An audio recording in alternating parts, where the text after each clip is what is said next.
नमस्कार, final trade में आपका स्वागत है। बाजार में आज जोरदार रिटर्न मिल रहे हैं और जैसे चुनावी तारीखों का ऐलान हुआ उसके बाद से हम देख रहे हैं कि बाजार में अच्छी पकड़ बननी शुरू हो गई है। अभी पहला ही दिन है जब ये अनाउंसमेंट हुई उसके बाद का, लेकिन बाजार पर देखिए आप 116 अंकों की बढ़त इस समय निफ्टी पे है। 11,150 के स्तर के ऊपर मेंटेन करने की कोशिश कर रहे हैं और साथ साथ सेंसेक्स देखें तो वहां पर ट्रिपल सेंचुरी 300 अंकों से ज्यादा का उछाल सेंसेक्स पे आता हुआ नजर आया। बेहतर बात यह आज पार्टिसिपेशन बैंकिंग स्टॉक्स पे भी देखने को मिला, चाहे वो पीएसयू हो या फिर निजी क्षेत्र के बैंक अच्छी तेजी में, और निफ्टी बैंक खुद 214 अंकों के आसपास की बढ़त के साथ कामकाज कर रहे हैं। 28,000 के बेहद करीब ट्रेड सेटअप बहुत स्ट्रांग है। लेकिन बड़ी बात है कि आज पूरे दिन में जो बाजार में जिस तरीके से ट्रेड हुआ फटाफट से वो देख लेते हैं और उसके बाद आपको बताएंगे कि मार्केट्स पे क्या कुछ रुझान देखने वाला है। अलग अलग जानकार मेरे साथ में मौजूद रहेंगे। निफ्टी 6 महीने की ऊंचाई पर कामकाज कर रहा है, अच्छी तेजी के साथ 1% से ज्यादा की तेजी देखने को मिल रही है। 11,150 का स्तर पार होता हुआ नजर आया, तो स्ट्रॉन्ग मूव यहां पर आता हुआ नजर आया और सेंसेक्स भी 300 अंकों से ज्यादा उछल चुका है, 37,000 के पार पहुंचा आज के ट्रेडिंग सेशन में। इसके अलावा निफ्टी बैंक 250 अंकों से ज्यादा की चाल पकड़ ली इसने और बैंकिंग स्टॉक्स में आउट परफॉर्म कर रहे हैं सरकारी बैंक्स अच्छी तेजी में, आज ही नहीं पिछले कुछ दिनों में, और आज भी इन स्टॉक्स का दिन है। सेक्टर स्पेसिफिक देखें तो बैंक्स के साथ साथ ऑटो, मेटल, फार्मा, ये कुछ ऐसे स्टॉक्स जहां पर आज के सत्र में तेजी है और स्पेशली गुजरात बेस्ड जो कंपनी है वो आज के सत्र में भी एक्शन होता हुआ नजर आया। एक सेक्टर जो पिछड़ गया वो है आईटी, ऊपरी स्तरों पर मुनाफा वसूली देखने को मिली। तो ये सारे हैं आज के एक्शन वाले पॉइंट, लेकिन बता दें कि क्या कुछ खास है आज आपके लिए। फाइनल ट्रेड में हमारे साथ हमारे एक्सपर्ट्स भी जुड़ेंगे जो बताएंगे आपको कि आगे किस तरह की स्ट्रेटेजी रखनी चाहिए। लेकिन उससे पहले बस अब आ रहे हैं आपके लिए कल के लिए बड़े ट्रिगर्स। कल किन घटनाओं पर आपको रखनी है नज़र जो बाजार को और स्टॉक्स को करेंगी प्रभावित। खबरों वाले शेयर, उससे थोड़ी देर बाद आपको सारे बाजार खुलने के बाद किन किन शेयरों में किस तरह की खबरें आएंगी वो बताएंगे। लेकिन चुनाव का सीजन अब हो चुका है ऑफिशियली पूरी तरह से शुरू। चुनाव और बाजार का संबंध को रिलेशन गहरा है, लेकिन कितना गहरा और किस तरफ तेजी होती है या मंदी और किन वजहों से होती है और कितनी होती है ये हम आपको बताने वाले हैं। लेकिन 2:30 बजे आपको मिलेगी BT-STT कॉल और इसके साथ ही 2:30 बजे 2:30 से 2:45 के बीच में कभी भी किसी भी वक्त मैं आपको दूंगा आखिरी 1 घंटे की स्ट्रेटेजी। ऑयल एंड गैस शेयरों में है जबरदस्त तेजी, क्यों है अगर आप जानना चाहते हैं तो 2:35 पर ट्यून इन कर लीजिएगा, बता देंगे हम आपको। 2:45 पर बेहद खास सेगमेंट है और उसका नाम है चुनाव आएगा कमाई कराएगा। जी हाँ, चुनावी सीजन में अगर आपने पैसा नहीं कमाया तो फायदा क्या, वोट डालें वो आपकी जिम्मेदारी, लेकिन साथ ही कमाई करने और कराने का भी आपका अधिकार है, वो मिस मत कीजिएगा। 2:50 पर सरकारी बैंकों में शानदार तेजी जो दिख रही है उसकी वजह बताएंगे। 3 बजे आपको मिलेगा बैंक से बेनिफिट, वो शेयर जो बैंक से निकलने को तैयार है, अंदर जाने को तैयार है, आपको चलेगा पता पहले ही आज ही कि कल क्या कुछ होने वाला है। तो चलिए शुरुआत करते हैं कल की खबरों के साथ, इवेंट्स के साथ। खबरों से ज्यादा इवेंट्स, कौन कौन सी वो इवेंट्स है जहां कल आपको रखनी है नजर। देवांशी हमारे साथ है बताने के लिए। देवांशी बताइए। सबसे पहले तो आज की अगर हम बात करें तो आज एक बोर्ड की बैठक होने वाली है TVS मोटर्स की, जहां पे अंतरिम डिविडेंड पर यहां पे चर्चा होगी, इस पर फोकस कीजिए। और यहां पे कल सबसे पहले तो CPI महंगाई के जो आंकड़े आने वाले हैं उस पर फोकस रहेगा। अनुमान बन रहा है कि करीब 2.4% की CPI आ सकता है और इसके अलावा IIP का जो डेटा आएगा वो भी 2.2% आने की उम्मीद यहाँ पे बनाई जा रही है। साथ ही हुडको और NMDC पर फोकस होगा। यहाँ पे अंतरिम डिविडेंड के लिए इन दोनों कंपनीज की बैठक होगी।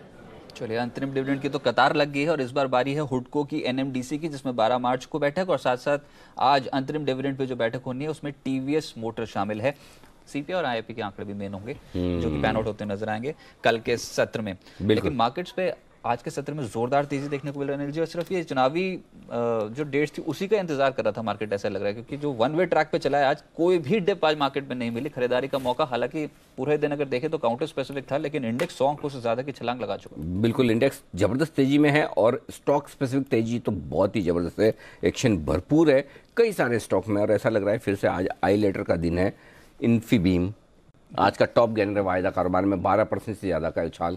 सेकंड टॉप गेनर है 7% की मजबूती के साथ India cement.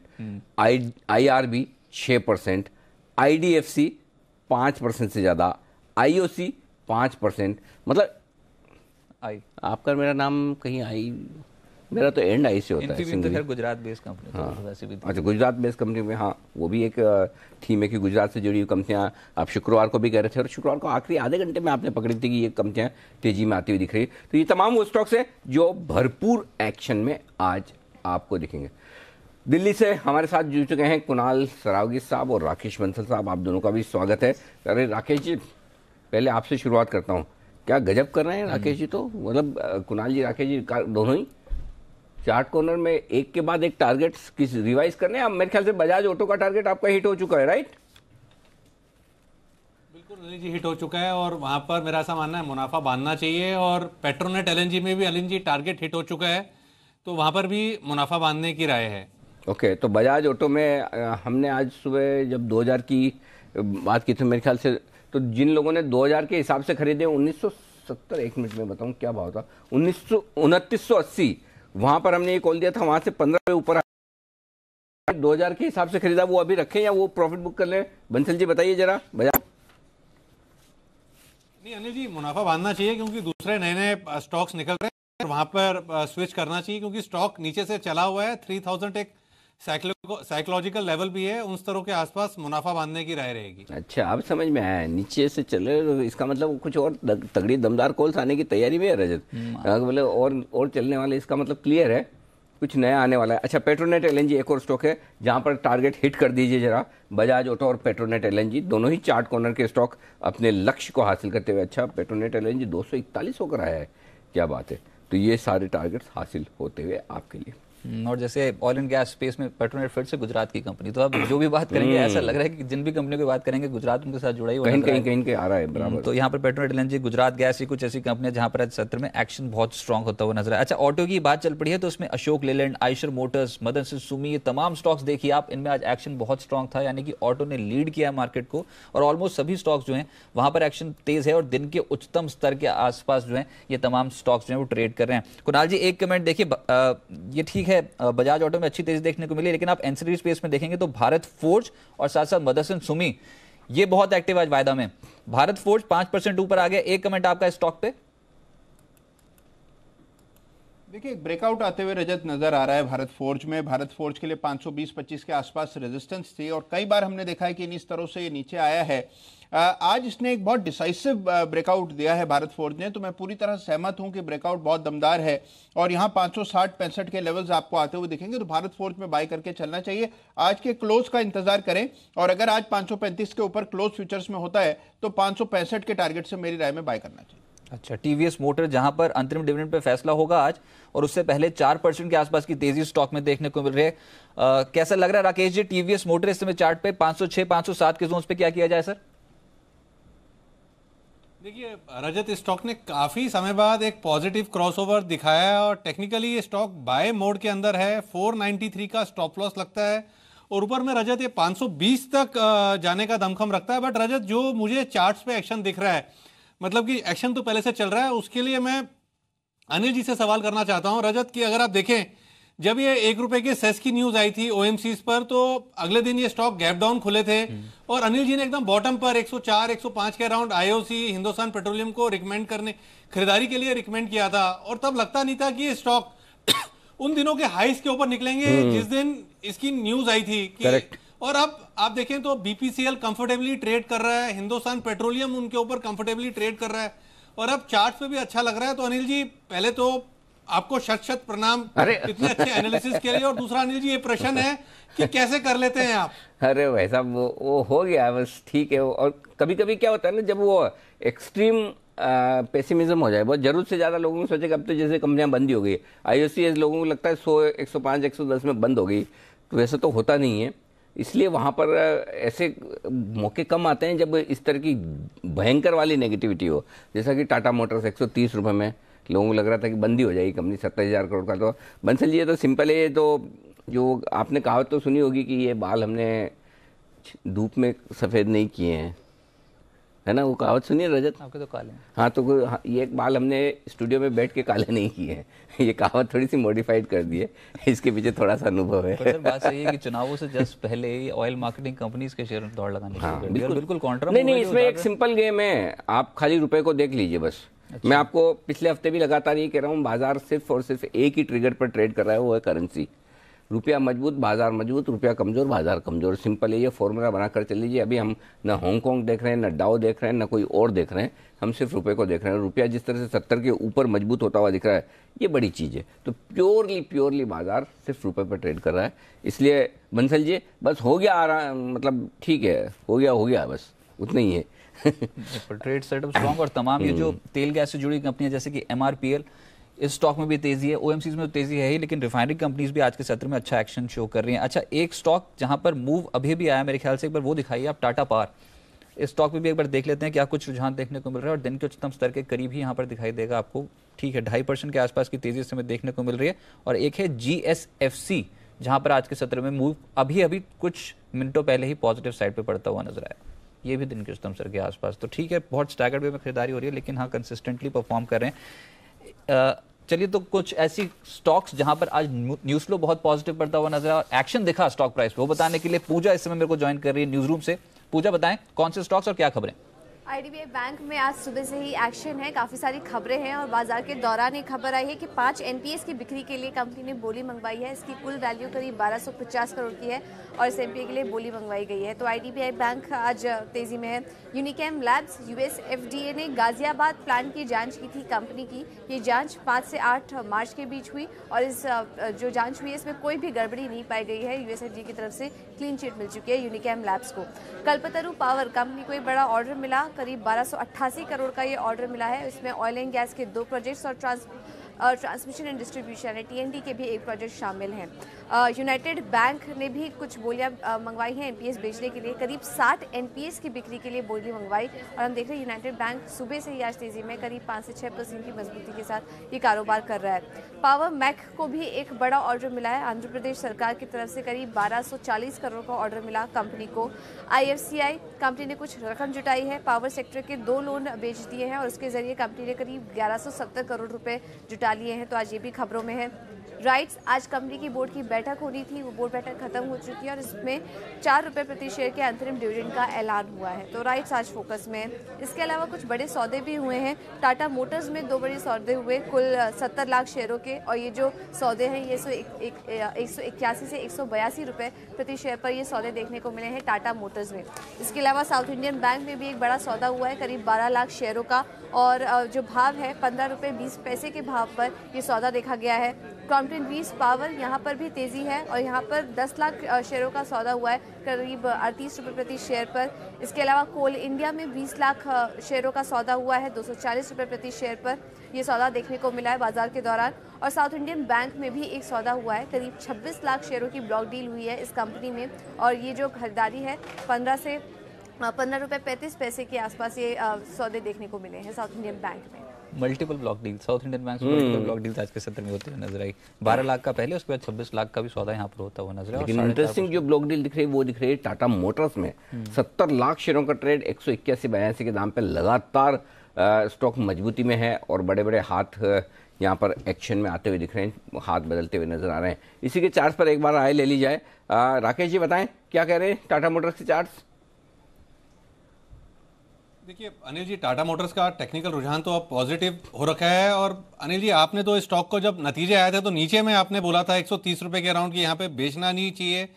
Technically Anil ji एक बड़ा स्टॉप लॉस 175 का बैठता है और एकदम एक छोटा स्टॉप लॉस 178.90 का बैठता है, और टेक्निकली स्टॉक बाय मोड के अंदर है और ऊपर में शॉर्ट टर्म में यहाँ 190 के लेवल्स मुमकिन लगते हैं। और IDBI बैंक इस स्टॉक पे भी फोकस है क्योंकि 5 NPS की बिक्री के लिए बोली मंगाई है। और सुबह खबर ये थी कि अपना इंश्योरेंस और साथ साथ म्यूचुअल फंड कारोबार जो है उसमें हिस्सा बेचना चाहते हैं। ट्रिगर 2 थे, अच्छी तेजी बन गई। लेकिन अब बताएं कुणाल जी, यहाँ पर इन लेवल्स पे क्या किया जाए 45, 44, 80 के दाम पर IDBI बैंक में? देखिए मुझे लगता है कि दूरी बना के रखनी चाहिए रजत। कोई खास कारण नहीं है कि खरीदे जरूर। आज एक पुलबैक आप देख रहे हैं, पिछले कुछ दिनों से कंसोलिडेशन भी निचले स्तरों पर दिख रहा है, लेकिन मुझे नहीं लगता कि अभी इसमें कोई रनवे मूव आएगा। और इनफैक्ट 48 रुपए पर इसमें एक बड़ा रेजिस्टेंस है और 48 जब तक पार नहीं होगा मुझे नहीं लगता कि इसमें कोई पुलबैक एक्शन भी देखने को मिलेगा। तो इन स्तरों पर भी मेरी राय ये रहेगी कि इससे दूर रहें। नई खरीद की तो बिल्कुल राय नहीं है, और उछाल मान लीजिए आता है 48 तक का, तो जिनके पास पोजीशन है उन्हें निकलने की चेष्टा करनी चाहिए। साथ ही साथ कंपनी है कल्पतरू पार, 1288 करोड़ के ऑर्डर मिले, जिसमें टीएनडी सेगमेंट में 771 करोड़ के, ऑयल एंड गैस प्रोजेक्ट्स में लगभग 517 करोड़ के ऑर्डर इनके हाथ लग गए, 2% ऊपर स्टॉक के। कुणाल जी, इसको भी देख के बताएं, कलपत्र ऊपर चार्ट क्या बताते हैं सर?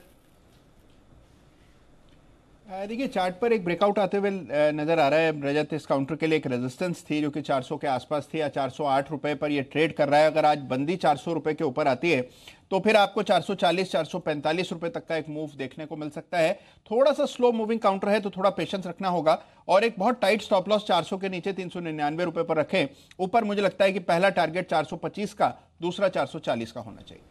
लेकिन बार बार नजर जो है वो ओएमसी स्टॉक्स पे ही आ रही है, क्योंकि तीनों ही स्टॉक्स एचपीसीएल, बीपीसीएल और आईओसी में अच्छी तेजी देखने को मिल रही है। आखिर ये तेजी है क्यों, ये बताने के लिए संदीप मेरे सहयोगी इसमें साथ मौजूद हैं। संदीप, बताएं, रिटर्न शानदार 3% से 5.5% तक की कमाई एक सिंगल ट्रेडिंग सेशन में ओएमसी स्टॉक्स दिला रहे हैं। देखिए रजत, ओएमसीज के स्टॉक्स को चलने या गिरने के लिए क्या चाहिए होता है? दो ही चीज़ें मेन इंपॉर्टेंट हैं। पहली बात तो क्रूड और दूसरा रुपया। और अब अगर आप देखें तो दोनों फैक्टर्स कहीं ना कहीं इन कंपनियों के हक में, इनके फेवर में आते हुए दिख रहे हैं। क्रूड आप देखिए $66 के आसपास स्थिर है, 70 के पार नहीं चला गया या तो फिर 60 के नीचे नहीं चला गया। दोनों केसेस में दिक्कतें इनके लिए बढ़ती हुई दिखती हैं। 60-65 के आसपास स्थिर है, ये इनके लिए राहत की बात है। दूसरी ओर डॉलर का भाव जो कि 70 के ऊपर लगातार मेंटेन कर रहा था, अब अगर आप देखें 70 के नीचे मेंटेन कर रहा है, तो जितना रुपया मजबूत होगा उतना इनके लिए अच्छी बात है। और अब अगर 70 के नीचे के लेवल्स आप देख रहे हैं तो इनके लिए बहुत बड़ी राहत की बात है। एक कारण तो ये हो गया। दूसरी बात, जैसे मैंने कहा, क्रूड में बहुत बड़ा मूवमेंट नहीं देखने को मिल रहा है। $57 तक गिर गया था Q3 में। अब अगर आप देखिए 66 के आसपास अगर स्थिर है, तो जो इन्वेंट्री घाटे हुए थे Q3 में, वैसी आशंका तो नहीं है। तो आप मान के चल सकते हैं कि बीती तिमाही यानी कि Q3 के मुकाबले इस बार जो नंबर्स आएंगे उसमें थोड़ा सा सुधार आपको देखने को मिलेगा। 3 तिमाही से अगर आप देखें, जो पेट्रोल के ऊपर जो इनकी कमाई होती है, जो मार्जिन होता है, उसमें हम लगातार कमजोरी देख रहे थे। अब यहाँ पे धीरे धीरे सुधार होना शुरू हो चुका है। और वैसे भी ये चुनावी माहौल है, इस दौरान हम देखते हैं कि जो मांग है पेट्रोल और डीजल की, उसमें अच्छा खासा इजाफा देखने को मिलता है। तो आप उम्मीद करके चल सकते हैं कि जो मार्जिन इनको मिलने शुरू हुए हैं पेट्रोल पे, वो कहीं ना कहीं आगे चलते हुए सस्टेन करते हुए दिख सकते हैं। और 5वीं अच्छी बात यह है कि इनके जो वैल्यूएशंस हैं अब भी सपोर्टिव हैं। लो लेवल से स्टॉक चल चुके हैं, लेकिन उसके बावजूद भी देखिए इनके जो 52 हफ्ते के उच्चतम स्तर हैं, वहां से आपको करीब 18 से 31% का डिस्काउंट नजर आएगा। अगर आप एचपीसीएल देखें तो 37%, बीपीसीएल में 29% और आईओसी में 18% के आसपास का डिस्काउंट अब भी अवेलेबल है अगर आप हाई से इनको कंपेयर करें तो। उस लिहाज से देखा जाए काफी अट्रैक्टिव है ये ओएमसी सभी भी, वैल्यूएशन वाइज भी। और जिस तरह का माहौल है आगे, जिस तरह से मांग में सुधार देखने को मिलेगा, इनके नंबर्स भी काफी अच्छे रह सकते हैं। यही कारण है कि शायद चाहे आप मीडियम टर्म के देखिए या लंबी अवधि के जो निवेशक है, इन स्तरों के आसपास इनको काफी आकर्षक मान के चल रहा है। चलिए, तो कच्चा तेल स्टेबलाइज हुआ है, रुपए में जो मजबूती आई है उसका फायदा उठा रही है। और जो डिस्काउंट की प्लेट है यहाँ पर 18% से 31-35% के आसपास 52 हफ्तों की ऊंचाई से स्टॉक नीचे मिल रहे हैं। तेजी है, तेजी और बढ़ सकती है क्या? बढ़ सकती है, बिल्कुल बढ़ सकती है। ये बाय ऑन डिप्स वाले हैं। जब तक देखिए कच्चा तेल अब 70 के पार ना निकले और रुपया बहुत तेजी से ना गिरे, तब तक इनमें बाय ऑन डिप्स वाला मामला हो गया। और लेकिन एक चीज है कि कच्चे तेल को कहीं न कहीं जाना जरूरी है। बहुत टाइम हो गया, 65 से 67, $2 की रेंज में इसने लगभग 2 हफ्ते निकाल दिए। तो या तो अभी ये यहाँ से घूम कर वापस 60-61 की रेंज में आ जाए तो ठीक, या अगर बढ़ के 70-72 की रेंज में चला गया तो फिर चिंता है। तो कहीं न कहीं अब कच्चा तेल मुझे लगता है कि जिस तरह से इक्विटी मार्केट ब्रेकआउट दे रहे हैं ऊपर की तरफ, अगर कच्चा तेल वापस $67 पे टॉप बनाकर नीचे की तरफ आ जाए तो फिर अच्छा हो जाएगा कच्चा तेल। लेकिन नजर तो रखनी चाहिए। पर ये एक्शन में काफी लंबा टाइम हो गया, छोटी सी रेंज में $2 की रेंज में बहुत लंबा वक्त निकाला है। अब कहीं न कहीं एक्शन की तैयारी है। पता टूट ही जाए यहाँ से और हम तो यही चाहते टूट जाए। बाजार पहले फैक्टर करने की कोशिश कर रहा है भाई, बाजार मजबूत है, रुपया मजबूत है, इसका मतलब ये कहीं न कहीं बाजार ये मान रहा है कि शायद कच्चा तेल यहाँ रुक गया है, यहाँ से नीचे आना चाहिए, ऊपर नहीं जाना चाहिए। ये तो दिख रहा है, ये मान के तो चल रहा है। अब कब होता है, कैसे होता है, वही देखने वाली बात है। अच्छा, आज ना एक इंटरेस्टिंग है, पोल्ट्री से जुड़ी कंपनियां ये चल पड़ी, वेंकीज, अवंती फीड, जैसे एग्जैक्ट, कुछ ऐसी कंपनियां जहां पर तेजी बन रही है। इसमें कुणाल जी एक बार वेंकीज देख के बताएं सर, ये बहुत समय बाद इतने वॉल्यूम में इतना जबरदस्त तेजी अवंती फीड और वेंकीज में साथ साथ देखने को मिल रही है। ये तेज हो सकते हैं स्टॉक्स, बहुत ही शॉर्ट टर्म पर्सपेक्टिव से पैसा डालना चाहिए इनमें? देखिए रजत, जिस तरह का स्ट्रक्चर है, अगर आप पहले बात करें वेंकीज की, तो वेंकीज काफ़ी वक्त से एक करेक्शन मोड में रहा है और कुछ वक्त से कंसोलिडेशन भी उसमें हुआ है।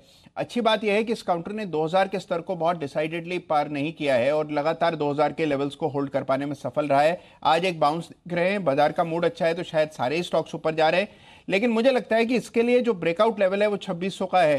तो जब तक वेंकीज 2600 के ऊपर ना ट्रेड करने लगे तब तक नई खरीदारी की मेरी राय नहीं है। लेकिन जिनके पास पोजीशन है 2000 का स्टॉप लॉस रख करके मेरी राय में होल्ड करना चाहिए। सर, ये अभी हमारे यहाँ फ्लैश चल रहा था, इनफैक्ट ये कि कुछ 8 बजे कुछ नया होने वाला है कल के सत्र में, नए एंकर से मिली आप, नई टेक्नोलॉजी। कल 8 बजे नहीं, कल दिन भर, कल दिन भर पर 8 कल बजे दिन भर शुरू है। नहीं, देखिए कल से मतलब। हाँ, कल से न्यूज़ चैनल्स में एक नया इतिहास देखने को मिलेगा। बिल्कुल। कुछ क्लू दे दीजिए इसके बारे में। क्या जानना चाहते हैं बताइए? एंकर का नाम ही बता दीजिए, बहुत बड़ी बात हो जाएगी। नाम बिल्कुल कोई अलग एंकर। नाम ऐसा है जो आपने कभी सुना ही नहीं। अच्छा, चेहरा ऐसा जो आपने कभी देखा ही नहीं। क्या क्लू है? ये तो क्लू है। तो कल हम कुछ खास करने वाले हैं क्रिएटिविटी का में, क्योंकि हमारा इरादा ये रहता है कि हर वक्त दर्शकों को कुछ नया, कुछ अच्छा, कुछ बेहतर दिखाया जाए, तो और कुछ ऐसे लोगों से मिलवाया जाए जिनके पास सिर्फ एक, ये कह सकता हूँ जो एंकर है, एक क्यों दे सकता हूँ, फीमेल है। अच्छा, हाँ। क्लूज मेरे को तो कोई वो नहीं लग रहा कि किसी आपको देखा नहीं और पहचानते हैं हम उसे नहीं। हाँ? देखेंगे तो पहचानेंगे। मैं इतना सिर्फ कह सकता हूँ कि इतना सीक्रेट रखा हुआ है ना आपने उसको कि हमको भी पता नहीं चला कि आपने कौन सा ऐसा एंकर हाँ, बोला है। तो मैं आपको 2-3 चीज़ें बता दूंगा। चलो ठीक है, अगर आपसे नहीं रहा जा रहा है तो पहली चीज़ तो ये कि फीमेल है, ठीक है, रजत के चेहरे पे वैसे ही स्माइल आ गई थोड़ी। दूसरी ये कि ब्यूटी विद ब्रेन्स है, आप हर मतलब खूबसूरत भी है Very good. और दिमाग भी जबरदस्त है उनमें। 2 काफ़ी। मिस इंडिया को तो नहीं बुला लिया आपने? ये तो आप कल देखिए, हो सकता है मिस इंडिया हो। चलिए, कम से कम मिस इंडिया है या नहीं ये तो नहीं पता, लेकिन एक चीज पता चल गई कि रजत अपने साथ में मिस इंडिया को देखना चाहते हैं, उनके साथ शो करना। अरे वो शो आप करेंगे, आपने बोला कि वो आपके साथ। ये हमें पता चल गया है, ऐसे निकलती दिल की बात हम है। तो बाहर से बैठ के देखेंगे कि कौन सी फीमेल एंकर आई है। अरे क्यों बाहर से बैठ के क्यों देखेंगे? 8 बजे शो आप करते हैं ना सर, पहली बार आपके शो में, हम क्लोजिंग शो में भी है भाई। अच्छा, आप ऐसा क्यों सोचो कि एक शो हुआ और बात खत्म? आपको भी पूरा मौका मिलेगा साथ में शो करने का। और अगर आपको शो करने के बाद ऐसा लगे कि मेरे से बेहतर एंकर वो है और आप उनके साथ शो करना चाहते हैं, तो वो भी आपको फैसिलिटी है, उसके बाद से आप वो भी कर सकते हैं। चलिए, इंतजार रहेगा कल के दिन का और देखते हैं क्या कुछ खास, क्या कुछ अलग यहाँ पर आने वाला है। लेकिन तो 2 क्यों आज दे दिए मैंने आपको। हाँ। एक फीमेल एंकर है और beauty with brain. Beauty with brains, मतलब खूबसूरत भी है और दिमाग भी है। राकेश जी भी कुछ कहना चाहते हैं इसको मेरे ख्याल से। राकेश जी बोलिए। राकेश जी। अनिल जी, 2 क्यूज मैं भी रजत को देना चाहता हूँ। एक तो जो भी ये नए एंकर हैं, ये जैसे नए एंकर है, नहीं नई एंकर है, नई एंकर, नई एंकर हैं। ये 2-2:30 बजे 2:45 पे जो निफ्टी स्ट्रेटेजी होती है, उससे पहले जो होता है ग्लोबल मार्केट्स, एक तो ये एंकर वो नहीं भूलेंगी। तो रजत, एक क्यों ये है। दूसरा, रजत ये जो एंकर हैं, ये सब गेस्ट की जो पिक्स होती है ना, उनको ध्यान रखेंगी कि किसने क्या रिकमेंड करा है, वो भी नहीं भूलेंगी। तो 2 एडिशनल क्यूज रजत ये भी हैं। नहीं, ये कोई जरूरी नहीं है। ये जो बंसल जी बोले जरूरी नहीं कि सब याद रह ही रहे। अच्छा, कभी कभी डिम्पी जी तो जानबूझ के भी भूलते हैं, क्योंकि वो अच्छा लगता है, उनको मालूम है कि अगर मेरे हल्के से भूलने की एक्टिंग करने से लोगों के चेहरे पे स्माइल आ जाए तो क्या दिक्कत है। बट एनीवे, ये इस बात की तो गारंटी नहीं है कि बंसल जी की सारी पिक्स याद है। ह्यूमन माइंड है या मतलब जो भी, मतलब कितना, लेकिन हाँ दिमाग तो है। तो देखो रजत जी, कल तक इंतजार कीजिए ना सब। आपने रिक्रूटमेंट भी कर लिया, आपने सब कुछ कर लिया, अब पता लग रहा है कि कोई नया एंकर आने वाला है। चलो ठीक है, आने वाली है। हाँ, आने वाली है। उनका नाम शुरू होता है M से। ये भी क्या बढ़िया क्लू दिया आपने, वेरी गुड। अब बोलता हूँ ऐसे जैसे हम सबको पता है कि कौन एंकर आने वाला है। चलो ठीक है। बस क्यों तो ऐसे था, क्यों में क्यों दिए जाते, बताया नहीं जाता। चलिए आइए, बिल्कुल हमारे साथ सचिन जी भी आ गए हमारे स्टूडियो में। जी सचिन जी, स्वागत है आपका। थोड़ा सा बाजार आया है नीचे ऊपरी स्तरों से, खासतौर से बैंक निफ्टी पर 50-75 पॉइंट नीचे आया है। क्या सही लेवल फिर से खरीदारी करने का है बैंक निफ्टी में? अनिल जी, इनफैक्ट मुझे निफ्टी में काफ़ी ज़्यादा स्ट्रेंथ अभी भी नज़र आ रही है। जिस तरीके से अभी तक 11,100 के ऊपर मेंटेन किया है निफ्टी ने, मुझे लग रहा है ये पर्टिकुलर मूव एक्सटेंड हो सकती है 11,260 तक। तो आई थिंक यहाँ पर अभी भी 100 पॉइंट की तेज़ी है। इनफैक्ट मोमेंटम के लिहाज से एक इंडिकेटर हम काफ़ी क्लोजली ट्रैक करते हैं, वो है ADX। और ADX के आज की रीडिंग है अराउंड 27 के आसपास, जो ADX 9 का एक हम लोग इंट्रोड्यूस करते हैं। तो उस हिसाब से आई थिंक ये शुरुआत हुई है एक फ्रेश मोमेंटम की। तो आई थिंक यहाँ पर अभी भी निफ्टी में अगर डिक्लाइंस मिलते हैं तो अक्यूमुलेट या लॉन्ग पोजीशन ही बनानी चाहिए जब तक 11,110 के नीचे स्पॉट पे क्लोजिंग नहीं आती तब तक। और ऊपर के लेवल्स अगर हम देखें तो 11,260 तक ये पर्टिकुलर मूव एक्सटेंड हो सकती है। तो काफ़ी तेज़ी अच्छी तरह मेंटेन होने के चांसेस काफ़ी ब्राइट है। और यहाँ से लॉन्ग पोजीशन अभी भी कैरी फॉरवर्ड करनी चाहिए और ऐड भी करनी चाहिए। Okay right. राकेश जी, सरकारी कंपनियां, इनफैक्ट कोल इंडिया भी जो बात कर रही थी पूजा, उसमें ब्लॉक डील हुई है 20 लाख शेयरों का सौदा 240.75 के दाम पे। साथ साथ अगर पीएसयूज की बात करें तो पावर ग्रिड का दिन है आज। पावर ग्रिड में अच्छे रिटर्न मिल रहे हैं, लगभग 4 से 5% की तेजी यहां देखने को मिल रही है। पावर ग्रिड, कोल इंडिया, कोई ऐसा स्टॉक जो रडार पर है शॉर्ट टर्म के लिए राकेश जी? देखिए रजत, कोल इंडिया तो ऑलरेडी एक अच्छी रैली दिखा चुका है नीचे से। पावर ग्रिड में भी रजत नई खरीदारी की राय नहीं होगी, बट जिसने ले रखा है पावर ग्रिड वो होल्ड करे रजत। यहाँ पर 201 202 के लेवल्स मुमकिन लगते हैं। पावर ग्रिड करेक्शन पे खरीदना चाहिए। अगर 192.5 193 के अराउंड मिलता है तो अच्छे स्तर होंगे खरीदारी करने के लिए। ये स्टॉक 201 202 तक जा रहा है। कोल इंडिया भी किसी ने ले रखा है तो होल्ड करे। 4-5 रुपए का एक्सटेंडेड अपमूव कोल इंडिया में भी मौजूदा स्तरों से देखने को मिल सकता है। ओके, फर्टिलाइजर स्टॉक चल पड़े हैं, इसमें से 2 नाम सामने आ रहे हैं, मद्रास फर्टिलाइजर और साथ साथ आरसीएफ। आमतौर पे चर्चा कम होती है मद्रास फर्टिलाइजर की, लेकिन कुणाल जी अगर किसी भी फर्टिलाइजर स्टॉक का, चाहे वो जीएसएफसी हो, मद्रास फर्टिलाइजर या फिर आरसीएफ स्ट्रक्चर ठीक है तो वो बताएं। अभी दिन के उच्चतम स्तर पे ऑलमोस्ट ये स्टॉक्स ट्रेड कर रहे हैं। देखिए कोई खास ब्रेकआउट अभी तक किसी भी काउंटर में दर्ज नहीं हुआ है रजत। हालांकि हम सभी स्टॉक्स को ट्रैक कर रहे हैं। आरसीएफ जरूर इन सब में सबसे बेहतर दिखता है और आरसीएफ में एक सपोर्ट है 56 रुपए के आसपास, उसके ऊपर लगातार ट्रेड कर रहा है। मुझे लगता है कि 62-63 के लेवल्स आरसीएफ में देखने को मिल सकते हैं। तो अगर एक आपको काउंटर चुनना है फर्टिलाइजर स्पेस में तो आरसीएफ होना चाहिए। 62-63 के लक्ष्य से इसको बाय कर सकते हैं। बाकियों को अभी फिलहाल के लिए इंतजार करें, वेट एंड वॉच करें, बेहतर है। चलिए, लेकिन एक बीटीएसटी कॉल आ रही है, सचिन जी की भी कॉल है। पहले बिगुल बजाते हैं, उसके बाद देखते हैं कौन सा शेयर है।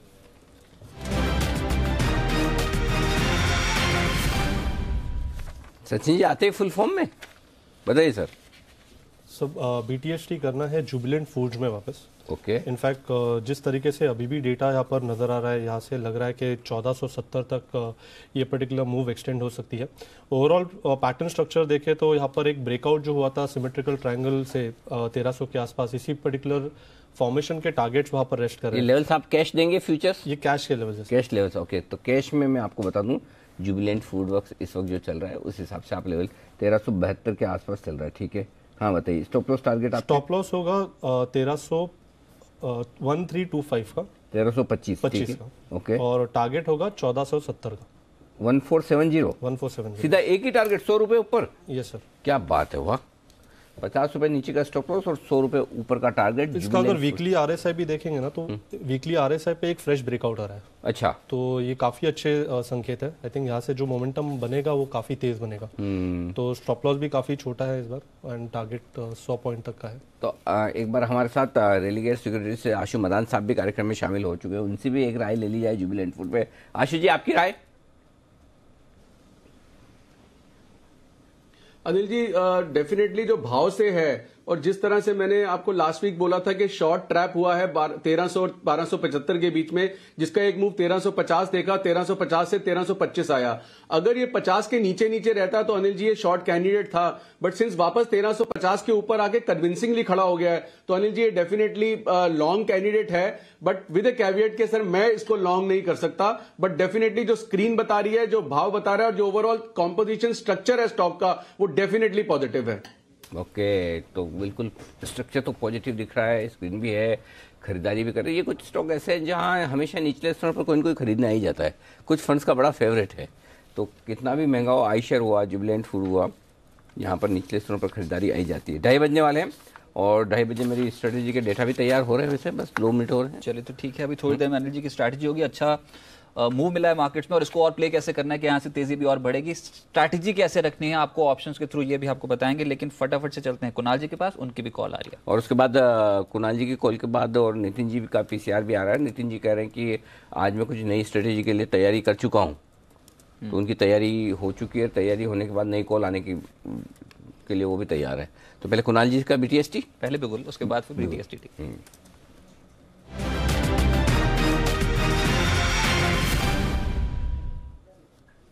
बताइए कुणाल जी।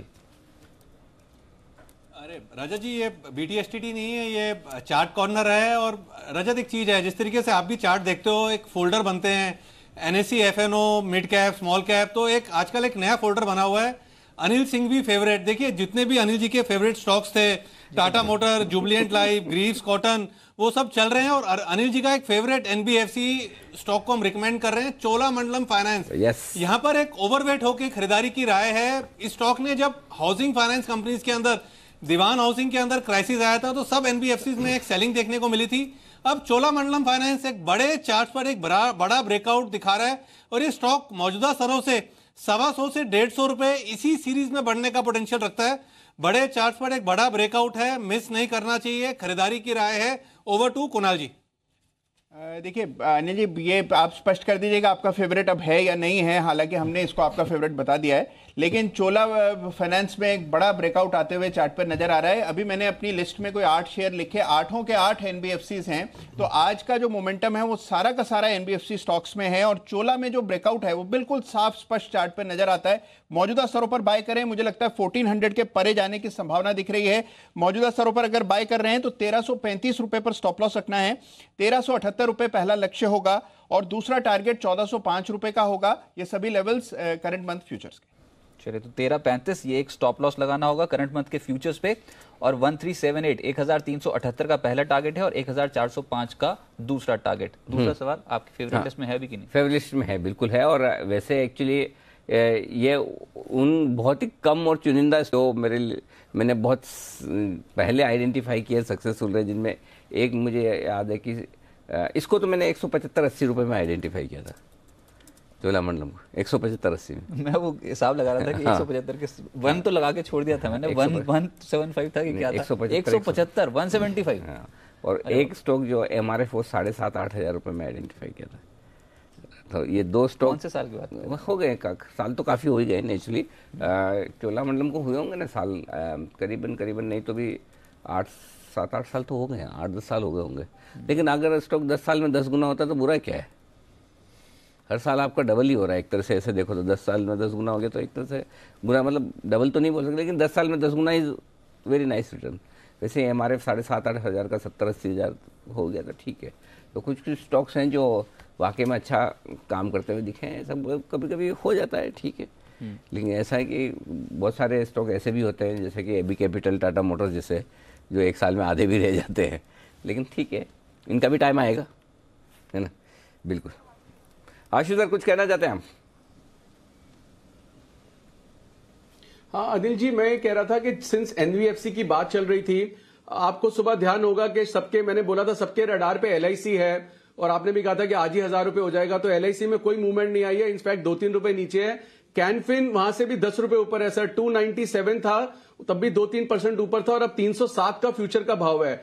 अभी कुणाल जी ने चोला बोला, मुझे लगता है कि सर कैनफिन में अभी भी अपमूव अच्छा एक आ सकता है, जो कि क्योंकि सर ये लोगों के कम रडार पे, मैंने सुबह भी मेंशन किया था। तो अगर अनिल जी अभी किसी ने लिया हो तो मैं कुणाल जी से पूछता हूं, उनकी इंटरवेंशन चाहता हूं, क्या कैनफिन में भी उसी तरह की मूव वो देख रहे हैं जिस तरह से चोला के लिए वो बोल रहे हैं? क्योंकि मुझे एलआईसी से अभी भी कैनफिन ज्यादा अच्छा लग रहा है। सेकंड चीज अनिल जी, आप ये एक कोटक के बारे में फिर बोलता हूं। कोटक 1240-50 वो एक बैंड है जिसकी हम बार बार बात करते हैं कि वहां पे वो उस दिन के बाद से जब लोग फंसे थे, जब वो गैप डाउन ओपन हुआ था, जब सेलिंग हुई थी और फ्रेश बाइंग जो पब्लिक की हुई थी, उसको तोड़ने की पूरी कोशिश कर रहा है और ऑन द कस्प है। तो मैं बार बार बोलता हूं कोटक में भी सर वो जो 1240 और 1300 का 1:2 बुल स्प्रेड है, फिर रिमाइंड करवाना चाहता हूं वो कैरी करना चाहिए, क्योंकि कोटक भी एक नया मूव दे सकता है। सो कोटक, एक्सिस भी अनिल जी मैं फिर रिविजिट कर रहा हूं, सुबह से 5-7 रुपए नीचे आ गया, लेकिन हमारा बुल स्प्रेड है वो कायम है। फ्यूचर में फिर भी टेम्पटेशन हो जाती है या फिर वो स्टॉप लॉस हो जाते हैं, तो स्प्रेड्स को बिल्कुल नहीं छोड़ना स्ट्रॉन्ग स्टॉक्स में। और एक कैनफिन है अनिल जी, मुझे इंटरवेंशन चाहिए कुणाल जी, क्योंकि मुझे अभी भी वो अच्छा लगता है कि और भी उसमें अपमूव आ सकता है। कुणाल जी, करिए दखलंदाजी आपकी। देखिए अनिल जी, मैंने अभी कहा कि कई सारे एनबीएफसी स्टॉक्स रडार पे और कैनफिन इनमें सबसे प्रोमिनेंट है। मैं बिल्कुल सहमत हूं आशु जी के साथ। कैनफिन में ब्रेकआउट बहुत दमदार है, 300 रुपए के ऊपर ये चार्ट्स पर ब्रेकआउट आया है, और अगर आज 300 रुपए के ऊपर क्लोज आता है तो कैनफिन डेफिनेटली लेकर के जाना चाहिए, न केवल एक बीटीएसटी के तौर पर, लेकिन अगर इसको 3-4 दिन रखा जाए तो मुझे लगता है यहाँ 330-335 के लेवल्स आएंगे। मेरी राय में कैनफिन खरीदने में बिल्कुल हर्ज नहीं है। स्टॉप लॉस 300 के नीचे रखें, 330 का टारगेट हो। ठीक बात है। तो कैनफिन आपका लिमिटेड इंटरवेंशन था, आप चाहते थे, लेकिन थोड़ा इंटरवेंशन बढ़ रहा है यहाँ पे आशु जी। लेकिन इस इंटरवेंशन के बढ़ने से आप खुशी होंगे, क्योंकि हमारे स्टूडियो में है सचिन जी, और वो भी इस पर धुआंधार बैटिंग करना चाहते हैं। सचिन जी बताइए। जी, मेरे भी रेडार में ये पर्टिकुलर स्टॉक है एंड जिस तरीके से अभी तक इसका प्राइस परफॉर्मेंस रहा है, डेली चार्ट पे वापस एक बार राइजिंग 3 पैटर्न है जो इंडिकेट कर रहा है कि मोमेंटम यहाँ से और भी एक्सटेंड हो सकता है। सो 318 के लक्ष्य के लिए मुझे भी पार्टिसिपेट करने में रुचि है इसमें। 298 का मैं स्टॉप लॉस रेकमेंड कर रहा था, बट ऑलरेडी थोड़ी सी मूव आ चुकी है, तो I think 300 on a closing basis ये स्टॉप लॉस मेंटेन करना चाहिए एंड 318 के आसपास आ जाता है तो एक बार रिव्यू करना चाहिए। डेफिनेटली एक अच्छा BTST कैंडिडेट है। चलिए, 300 का क्लोजिंग बेसिस पे लगाइए एक स्टॉप लॉस और 318 तक के टारगेट्स देखने को मिल सकते हैं और उसके बाद भी रिव्यू करना है। स्ट्रेंथ जोरदार इस समय देखने को मिल रही है। चलिए, लेकिन अब वक्त हो चला है अनिल जी की स्ट्रैटेजी का, तो बताते हैं आपको निफ्टी और निफ्टी बैंक में जो तेजी है क्या वो और बढ़ सकती है कि नहीं।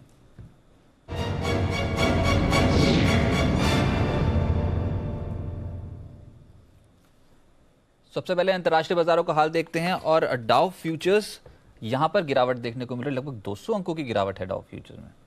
26,000 के लेवल के नीचे आके काम वो समझ नहीं आ रहा एक्चुअली। मैं कब से देख रहा हूँ, लेकिन नेस्डेक फ्यूचर ऊपर, डाउ फ्यूचर नीचे, पता नहीं कोई एक आध शेयर ऐसा है क्या डाउ में जो नेस्डेक में नहीं है, वो कमजोर हो रहा हो, कोई इसकी कोई खबर आई और आफ्टर मार्केट ट्रेड्स जो होता है ना, आफ्टर मार्केट ट्रेड्स, उस वजह से हो तो पता नहीं। एनीवे 200 पॉइंट नीचे तो है। और साथ में अब यूरोपियन मार्केट्स देखना होगा, ये कैसी चाल दिखा रहे हैं। यहाँ पर थोड़ी हल्की तेजी देखने को मिल रही है कैक में, डैक्स में और फुटसी यहाँ पर 0.1% के आसपास की तेजी बन चुकी है, तो यहाँ पर एक्शन तेज है। साथ साथ क्रूड, ब्रेंट क्रूड बहुत इंपॉर्टेंट है और हम बार बार यही कह रहे हैं कि जिस तरीके से टूटा उसका बेनिफिट ओएमसीज उठा गए और इंडियन मार्केट्स में भी अच्छा रुझान देखने को मिला। ब्रेंट क्रूड अभी $66 के करीब है, 1% के आसपास की तेजी आज यहाँ पर देखने को मिल रही है। तो लोअर लेवल से नाइमेक्स और ब्रेंट दोनों में खरीदारी देखने को मिल रही है 1% की। इसके अलावा रुपया इंपॉर्टेंट है 70 के लेवल के नीचे। हम बार बार यही बोल रहे हैं कि बहुत क्वेश्चन है इंडिया में जब तक 70 के लेवल के नीचे है, और इसी का असर आज मार्केट्स में भी देखने को मिल रहा है।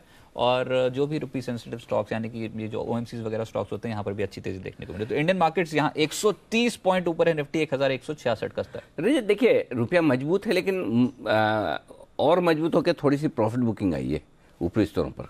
आप ये देखिए, मेरे ख्याल से 69.84 का आज का हाई है शायद डॉलर के मुकाबले में, तो थोड़े रुपए में हल्की सी प्रॉफिट बुकिंग, मैं ज़्यादा तो नहीं कहूँगा लेकिन हाँ हल्की प्रॉफिट बुकिंग है। और वैसा ही हमारे बाजार में भी हल्की प्रॉफिट बुकिंग है। तो आपको खरीदना है और खरीदने के लिए डिप्स का इंतजार करना है कि नीचे मिले, खरीद लीजिए। अब दिक्कत क्या है, नीचे का मतलब क्या, कितना नीचे वो पता नहीं चल रहा है। पहले निफ्टी की बात करें, 125 पॉइंट ऊपर है निफ्टी। लेवल्स क्या है, हमें पहली चीज़ तो ये अहमियत वाली है कि ऐसा लग नहीं रहा है कि निफ्टी को आज 11,100 के नीचे की क्लोज नहीं है। हालांकि वहाँ से 65-70 पॉइंट ऊपर है, तो 11,100 भी बहुत दूर होता है, क्योंकि पिछली आपको हाईएस्ट मिली हुई वो मिली हुई 11,058 की 7 मार्च को। तो मतलब इस रन की बात कर रहा हूँ, वैसे तो ऑल टाइम हाई से तभी हम थोड़ा दूर है 300-400 पॉइंट, लेकिन 11,058 जिन लोगों को अगर अब निफ्टी में तेजी की पोजीशन रखनी है, क्लोजिंग बेसिस पे उनका स्टॉप लॉस हो गया 11,050 के आसपास का, और आज 11,100 के ऊपर बंद होते हैं जिसकी पूरी संभावना है, तो आप अपनी तेजी की पोजीशन को कैरी कीजिए। तो नीचे की तरफ आपके लिए अहम लेवल बचे हुए समय के लिए हो गया 11,000 और ऊपरी स्तरों पर 11,200, सॉरी 11,100 के ऊपर, 11,100 के ऊपर बंद होने की पूरी संभावना है। तो 11,100 आपके लिए नीचे का लेवल हो गया। 17 लाख शेयर पुट में आज जुड़े हैं वीकली सीरीज में, और टोटल मिलाकर 35 लाख शेयरों का ओपन इंटरेस्ट है, तो यही आपके लिए सपोर्ट का काम करेगा 11,100। 11,200 पर अटकेंगे, क्योंकि जितना ओपन इंटरेस्ट पुट का 11,100 में, उतना ही कॉल्स का 11,200 में भी है, और वो है 35 लाख शेयरों का, तो आपको वहां पर अटकना है। तो ऐसा लग रहा है 11,100 11,200 इसी रेंज में वक्त बिता देगा। इसके पार निकलना है किसी एक तरफ, तो वो आज नहीं होगा तो कल होगा। तो अब बचे हुए समय के लिए अगर 25-30 पॉइंट के लिए आप निफ्टी खरीदना चाहें तो मैं कहूँगा कि रहने दीजिए। डाउ फ्यूचर्स अगर 200 पॉइंट नीचे दिख रहा है, हालांकि कोरिलेशन परफेक्ट नहीं, लेकिन जितना 11,100 11,125 की रेंज में एंट्री कर पाए उतना बेहतर है। मिलेगा नहीं मिलेगा कहना मुश्किल है, तो मेरे लिए सिंपल है, 11,100 नीचे सपोर्ट है, 11,200 ऊपर की लिमिट है, और इस बीच में खरीदना है तो मैं एक गिरावट का इंतजार करूंगा, शॉर्ट करना नहीं है। अच्छा, पर अगर गिरावट शॉर्ट करना नहीं है, शॉर्ट नहीं करना है, पोजीशन कैरी कर सकते हैं, कोई गिरावट आई तो खरीद भी सकते हैं। तो 11,050 11,050 का एक स्टॉप लॉस लग के खरीद, वो तो क्लोजिंग बेसिस पर है। हाँ, मैं तो बोलूंगा वैसे 11,100 का भी स्टॉप लॉस रख ले तो भी कोई दिक्कत नहीं, उसके नीचे भी जरूरत नहीं पड़ेगी। सर कैरी भी करते हैं तो एक 11,200 तक का मैक्सिमम, तो ये भी तो सिर्फ नहीं 11,200 तो आज की बता रहा हूँ। फिर वैसे क्या है, अगर एक दो दिन के पर्सपेक्टिव से और तो खाली आज के लिए कि 11,200 के पार आप नहीं निकलेंगे तो बच्चे कितने 30-35 पॉइंट, तो 30-35 पॉइंट के लिए आप आखिरी घंटे में खरीदारी करेंगे क्या, तो वो कंफर्ट कम है। बाकी तो कोई दिक्कत थोड़ी है, बाकी तो आप रखिए ना, क्या दिक्कत है।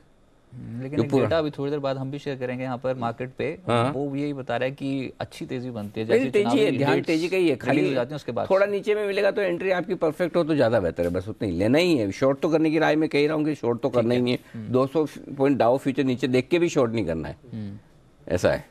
ठीक है, बैंक निफ्टी आए लोअर लेवल पे मिल जाए तो दोबारा से रीएंटर कर सकते हैं या फिर पोजीशन को अभी कैरी कर सकते हैं। निफ्टी बैंक बताएं सर। बैंक निफ्टी ये मेक और ब्रेक वाला लेवल है एकदम, 28,000 पे, 28,000 के पुट पे 8 लाख शेयर है, कॉल्स में 11 लाख शेयर है, मतलब भयंकर वाला ओपन इंटरेस्ट दोनों में है, तो बहुत रस्साकशी वाला लेवल है। ऐसे में आपको एक सिंपल चीज़ करनी है, अब फ्रेश तेजी आप बैंक निफ्टी में करिए, 28,035 स्पॉट लेवल को पार करने दीजिए। और मैं आपको फिर बता रहा हूँ, खुल्लम खुल्ला बता रहा हूँ, आखिरी 1 घंटे में 28,035 अगर बैंक निफ्टी ने पार किया कैश में स्पॉट लेवल पे, मैं तुरंत कल के 2,000 दे दूंगा, मैं बता रहा हूँ पहले से।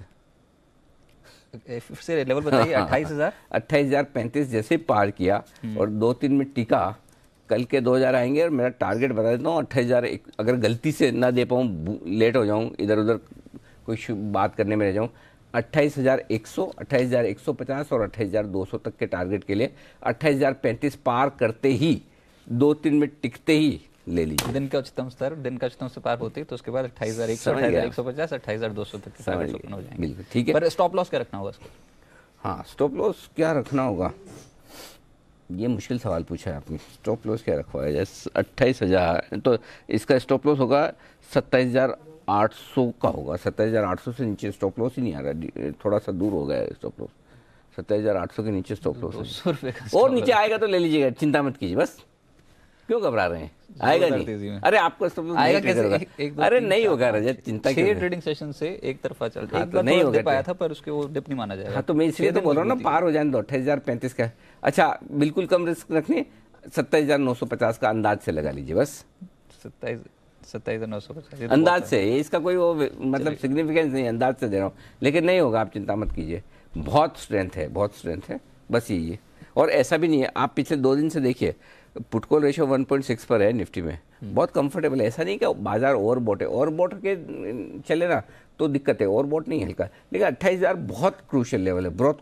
आज अगर क्लोजिंग 28,000 के ऊपर की मिले ना तो मज़ा ही आ जाएगा। 28,200 आपको कल ही दिख जाएगा, कल परसों में, बहुत ईजी।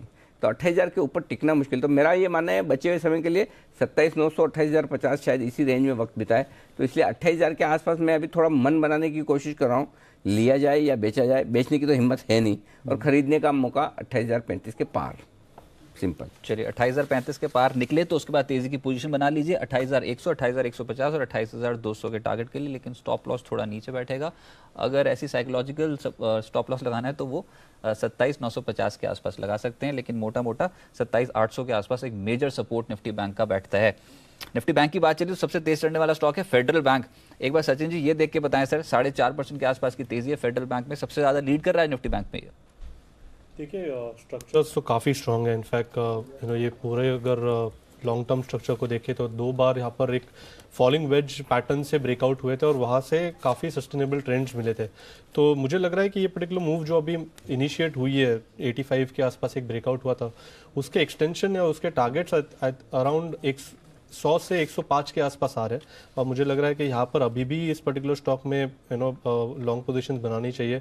8750 जब तक क्लोजिंग बेसिस पे स्टॉक क्लोज नहीं करता तब तक आई थिंक ये मोमेंटम और ट्रेंड बरकरार रह सकती है। काफ़ी अच्छे स्ट्रक्चर्स में है, अगर मौका मिलता है तो अभी भी ले सकते हैं।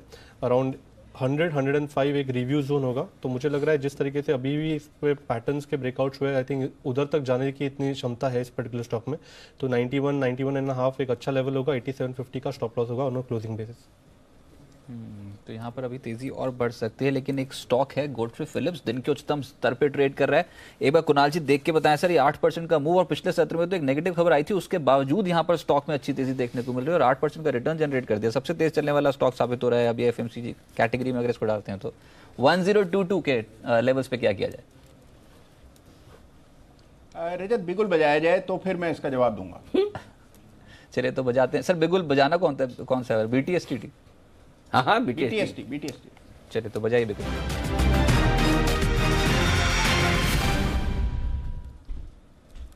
सर मैंने आइडेंटिफाई किया सर पहले। बिल्कुल रजत, आपने आइडेंटिफाई किया, मैं इसको कब से अपने उस पर देख रहा हूं रडार पर, और कब से मैं मौके की तलाश में हूं, कब इस पर बाय की राय दूं। 1000 के ऊपर एक बहुत डिसाइसिव ब्रेकआउट गॉडफ्रे फिलिप्स में आते हुए दिख रहा है, और मुझे लग रहा है कि 1100 तक के लेवल्स आपको यहां पर आते हुए दिखेंगे। एक ही मेरा लक्ष्य है इस काउंटर को लेकर के, और 1070 टारगेट होगा 1070 का। 995 रुपए पर स्टॉप लॉस 995 पर रखें। 1070 के टारगेट से बाय करना है गॉडफ्रे फिलिप्स मौजूदा स्तरों पर। Clear breakout. अरे तो कुणाल जी, इसमें तो स्टॉप लॉस 40 रुपए नीचे हो गया आपका, और टारगेट 35 रुपए ऊपर ही है। इसमें एक चीज है कि ये इन स्तरों पर ना खरीदें, थोड़ा सा भी नीचे आए तो खरीदें। स्टॉप लॉस में हम कोई बदलाव नहीं कर सकते हैं। ये पिछले 5-10 मिनट में कुछ ज्यादा बढ़ गया है, तो हल्का सा नीचे आए तो खरीदें, और स्टॉप लॉस वही रखें 995 का। लक्ष्य होगा 1070। तो थोड़ा नीचे में इंतजार कर ले, आने दे, और फिर लपक लीजिए। लेकिन लपक लीजिए वो सारे ऑप्शन के स्टॉक्स जो बताए जाते हैं आपको नितिन जी के द्वारा। तो नितिन जी ऑप्शन वाले आ चुके हैं, बिल्कुल बजाइए।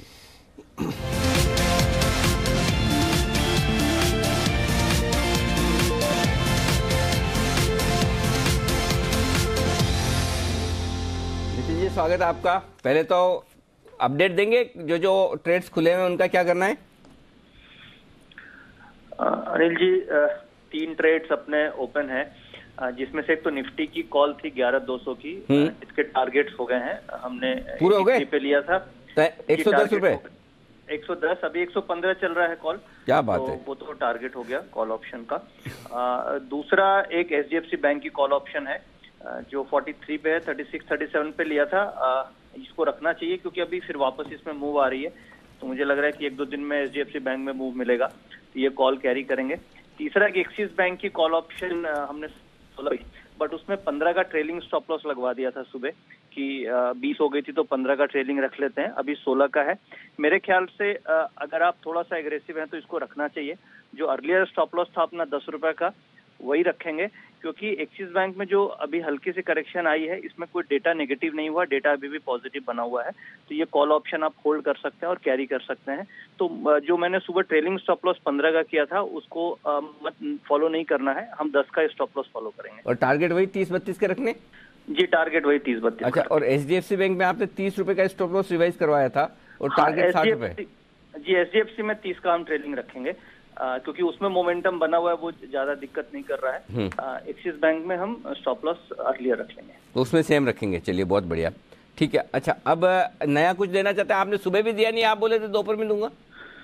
ये सुबह से डेटा ट्रैक कर रहा हूँ, मुझे एक स्टॉक मिला है बजाज ऑटो। अच्छा, जिसको आपने सुबह 2000 में हाँ आज के 2000 में है ना, बट क्या है कि वो ऑलरेडी मूव हो गया, बट अब मुझे यहाँ से डेटा ये मिल रहा है, कॉल पे सबसे ज्यादा ओपन इंटरेस्ट है, और उसके ऊपर ये स्टॉक निकल रहा है, तो इसमें शॉर्ट कवरिंग में एक्सपेक्ट कर रहा हूँ। तो सबसे पहले हम क्या करेंगे, अभी 3000 स्ट्राइक की कॉल ले लेंगे, जो आपको 70 रुपए में सामने मिल रही है, इसको लेना चाहिए, और इसका टारगेट मुझे लगता है 110-120 रुपए हो जाना चाहिए, यानी कम से कम 40 से 50 रुपए का अपसाइड, और हम स्टॉप लॉस रखेंगे 40 रुपए का, यानी कि 30 रुपए नीचे का स्टॉप लॉस और 40 रुपए ऊपर का अपसाइड।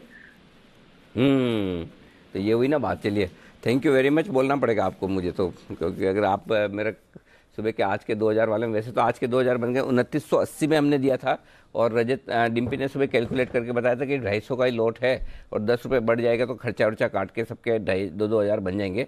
2000 की जगह 4000 तो आपके 5000 तो बन चुके हैं। तो चलिए, अब भी आपको तेजी करनी है बजाज ऑटो में। सिंपल तरीका तेजी करने का, 70 रुपये वाला कॉल ऑप्शन खरीद लीजिए, नहीं सॉरी 3000 वाला कॉल ऑप्शन खरीद लीजिए।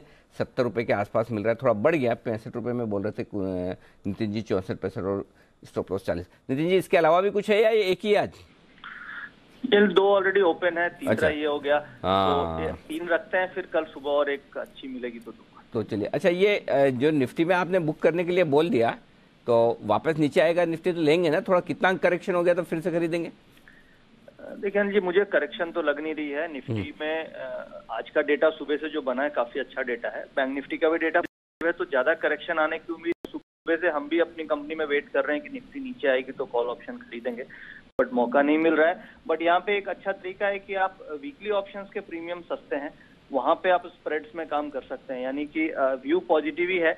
यहाँ पे स्ट्रेटजी ये हो सकती है कि हमें 11,200 की कॉल ऑप्शन 28 रुपए में मिल रही है, वो हम ले सकते हैं वीकली वाली, और उसको हेजिंग करने के लिए 11,250 की 13 रुपए में बेच सकते हैं, यानी 12-13 रुपए का प्रीमियम देके आप एक बुलिश स्ट्रेटजी प्ले कर सकते हो। बट व्यू पॉजिटिव है, डेटा का फॉर्मेशन सारा पॉजिटिव है। हम ये उम्मीद कर रहे हैं कि इस जो वीकली एक्सपायरी होगी वो करीब 11,200 तक एक बार जाने की पूरी उम्मीद है स्पॉट लेवल्स। ओके, तो ये है आपके लिए राय। निफ्टी पर अभी भी तेजी में बने रही है, बिल्कुल कहीं कोई डरने घबराने की जरूरत नहीं। शुक्रिया नितिन जी ये स्ट्रेटेजी देने के लिए। बाजार और चुनाव दोनों का करेक्शन गहरा रहा है, अहम रहा है, होना भी चाहिए, और इस बार भी चुनाव की तारीखों के ऐलान से पहले ही बाजार तेजी के मूड में आता हुआ दिख रहा है। आज जब ऐलान हो गया है तो बहुत शानदार तेजी बनी, लेकिन पिछली बार इलेक्शन के पहले बाजार का माहौल कैसा था, शेयरों की चाल कैसी थी, ये खास रिसर्च किए डेटा निकाले हैं देवांशी और रजत दोनों ने। बताइए। बहुत इंटरेस्टिंग एनर्जी, ये मैं बात कर रहा था कि बहुत तगड़ी चाल बाजार में देखने को मिली पिछली बार जब चुनाव हुए थे, बिल्कुल वही इस बार भी कुछ ना कुछ रिफ्लेक्ट हो रहा है। लेकिन मैं ये बता दूं जो डेटा है जो हम दिखाएंगे वो 5 मार्च 2014 से लेकर 12 मई 2014 का है, यानी कि जब चुनाव की तारीखें को ऐलान हुआ और जब लास्ट वोटिंग 2014 में हुई थी तब तक मार्केट ने क्या प्रदर्शन किया, ये डेटा वो बताता है। थोड़ा यहाँ पर बस यही आप बोल सकते हैं कि उस समय की बात ये थी कि पिछले यूपीए सरकार 10 साल से थी, इस बार एनडीए सरकार जो 5 साल की है, लेकिन पिछली बार पोल्स जो थे वो सरकार में बदलाव के लिए आ रहे थे, और इस बार जो पोल है उस पर बेट ये लगाई जा रही है कि क्या मौजूदा सरकार आती है कि नहीं। साथ ही साथ चुनावी तारीख से पहले की तेजी देखने को मिली थी 2014 में, लेकिन इस बार जैसी चुनाव के तारीखें आ गई तो उसके बाद से हम देख रहे हैं कि मोमेंटम जो है वो बनना शुरू हो गया है। और कुछ अहम मुद्दे, पिछली बार भ्रष्टाचार था लेकिन इस बार बेरोजगारी और राष्ट्रवाद, ये कुछ इंपॉर्टेंट मुद्दे हैं जिस पे फोकस कर रहे हैं इस समय जो बाजार के ट्रेडर्स हैं। लेकिन मैं आपको ये बताऊं कि जो तारीखें उसके बाद निफ्टी और निफ्टी बैंक जो हम बोल रहे हैं कि 5 मार्च 2014 से लेकर 12 मई जो कि लास्ट वोटिंग डे था 2014 में, उसमें निफ्टी और निफ्टी बैंक का प्रदर्शन 10.8% के रिटर्न मिले निफ्टी पे, यानी कि लगभग 11% के रिटर्न निफ्टी ने दिए, और निफ्टी बैंक ने सरप्राइजिंगली आउट परफॉर्म किया, 27% रिटर्न निफ्टी बैंक के आते हुए नजर आए। तो ये है रिटर्न्स आपकी स्क्रीन पे, मेन इंडेक्स के रिटर्न है।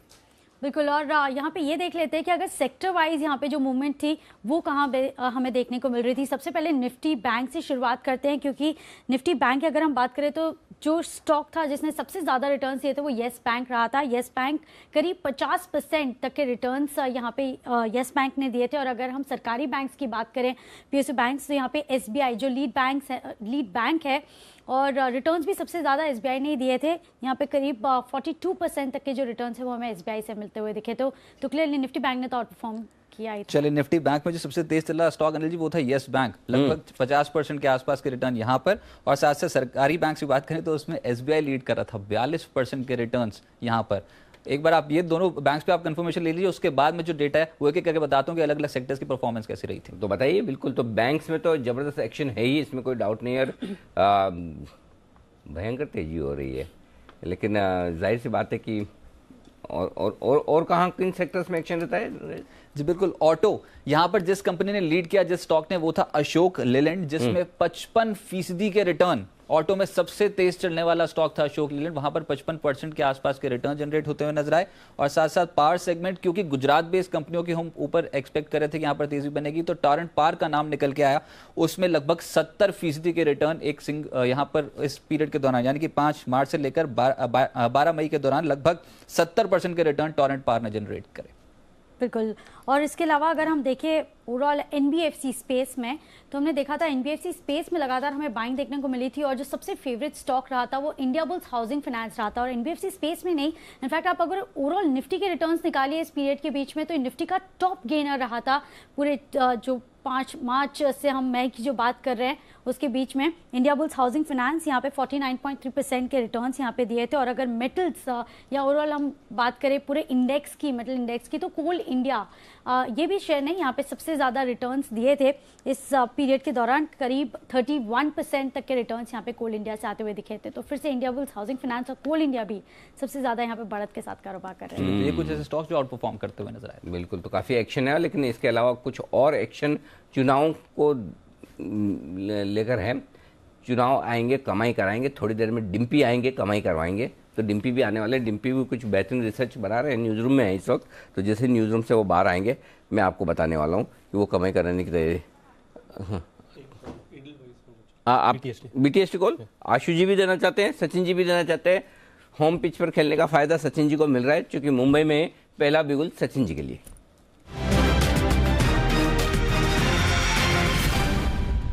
जल्दी से करिए क्योंकि आशीष जी रुकने के मूड में नहीं है। सचिन जी बताइए। एडलवाइज मुझे काफ़ी अच्छा लग रहा है जिस तरीके से अभी भी इस पर्टिकुलर स्टॉक में फॉर्मेशंस है।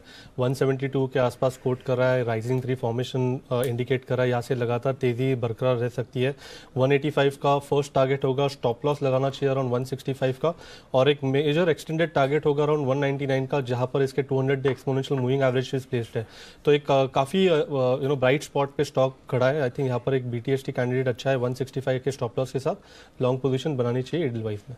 ओके, एडलवाइज में आप तेजी की पोजीशन बना सकते हैं। स्टॉप लॉस टारगेट एक बार फिर से बता दें सचिन। स्टॉप लॉस होगा 165, 165 का स्टॉप लॉस है, 173 चल रहा है, और 185 का फर्स्ट टारगेट, 185 का टारगेट आपके लिए एडलवाइज में खरीदारी करने की राय। आशु सर, आपके लिए कोई बिगुल बजाना है या कोई राय वैसे देना चाहते हैं हम? नहीं, बिगुल बजा दीजिए अनिल जी। बिगुल बजा दे। अरे आशीष जी के लिए बिगुल।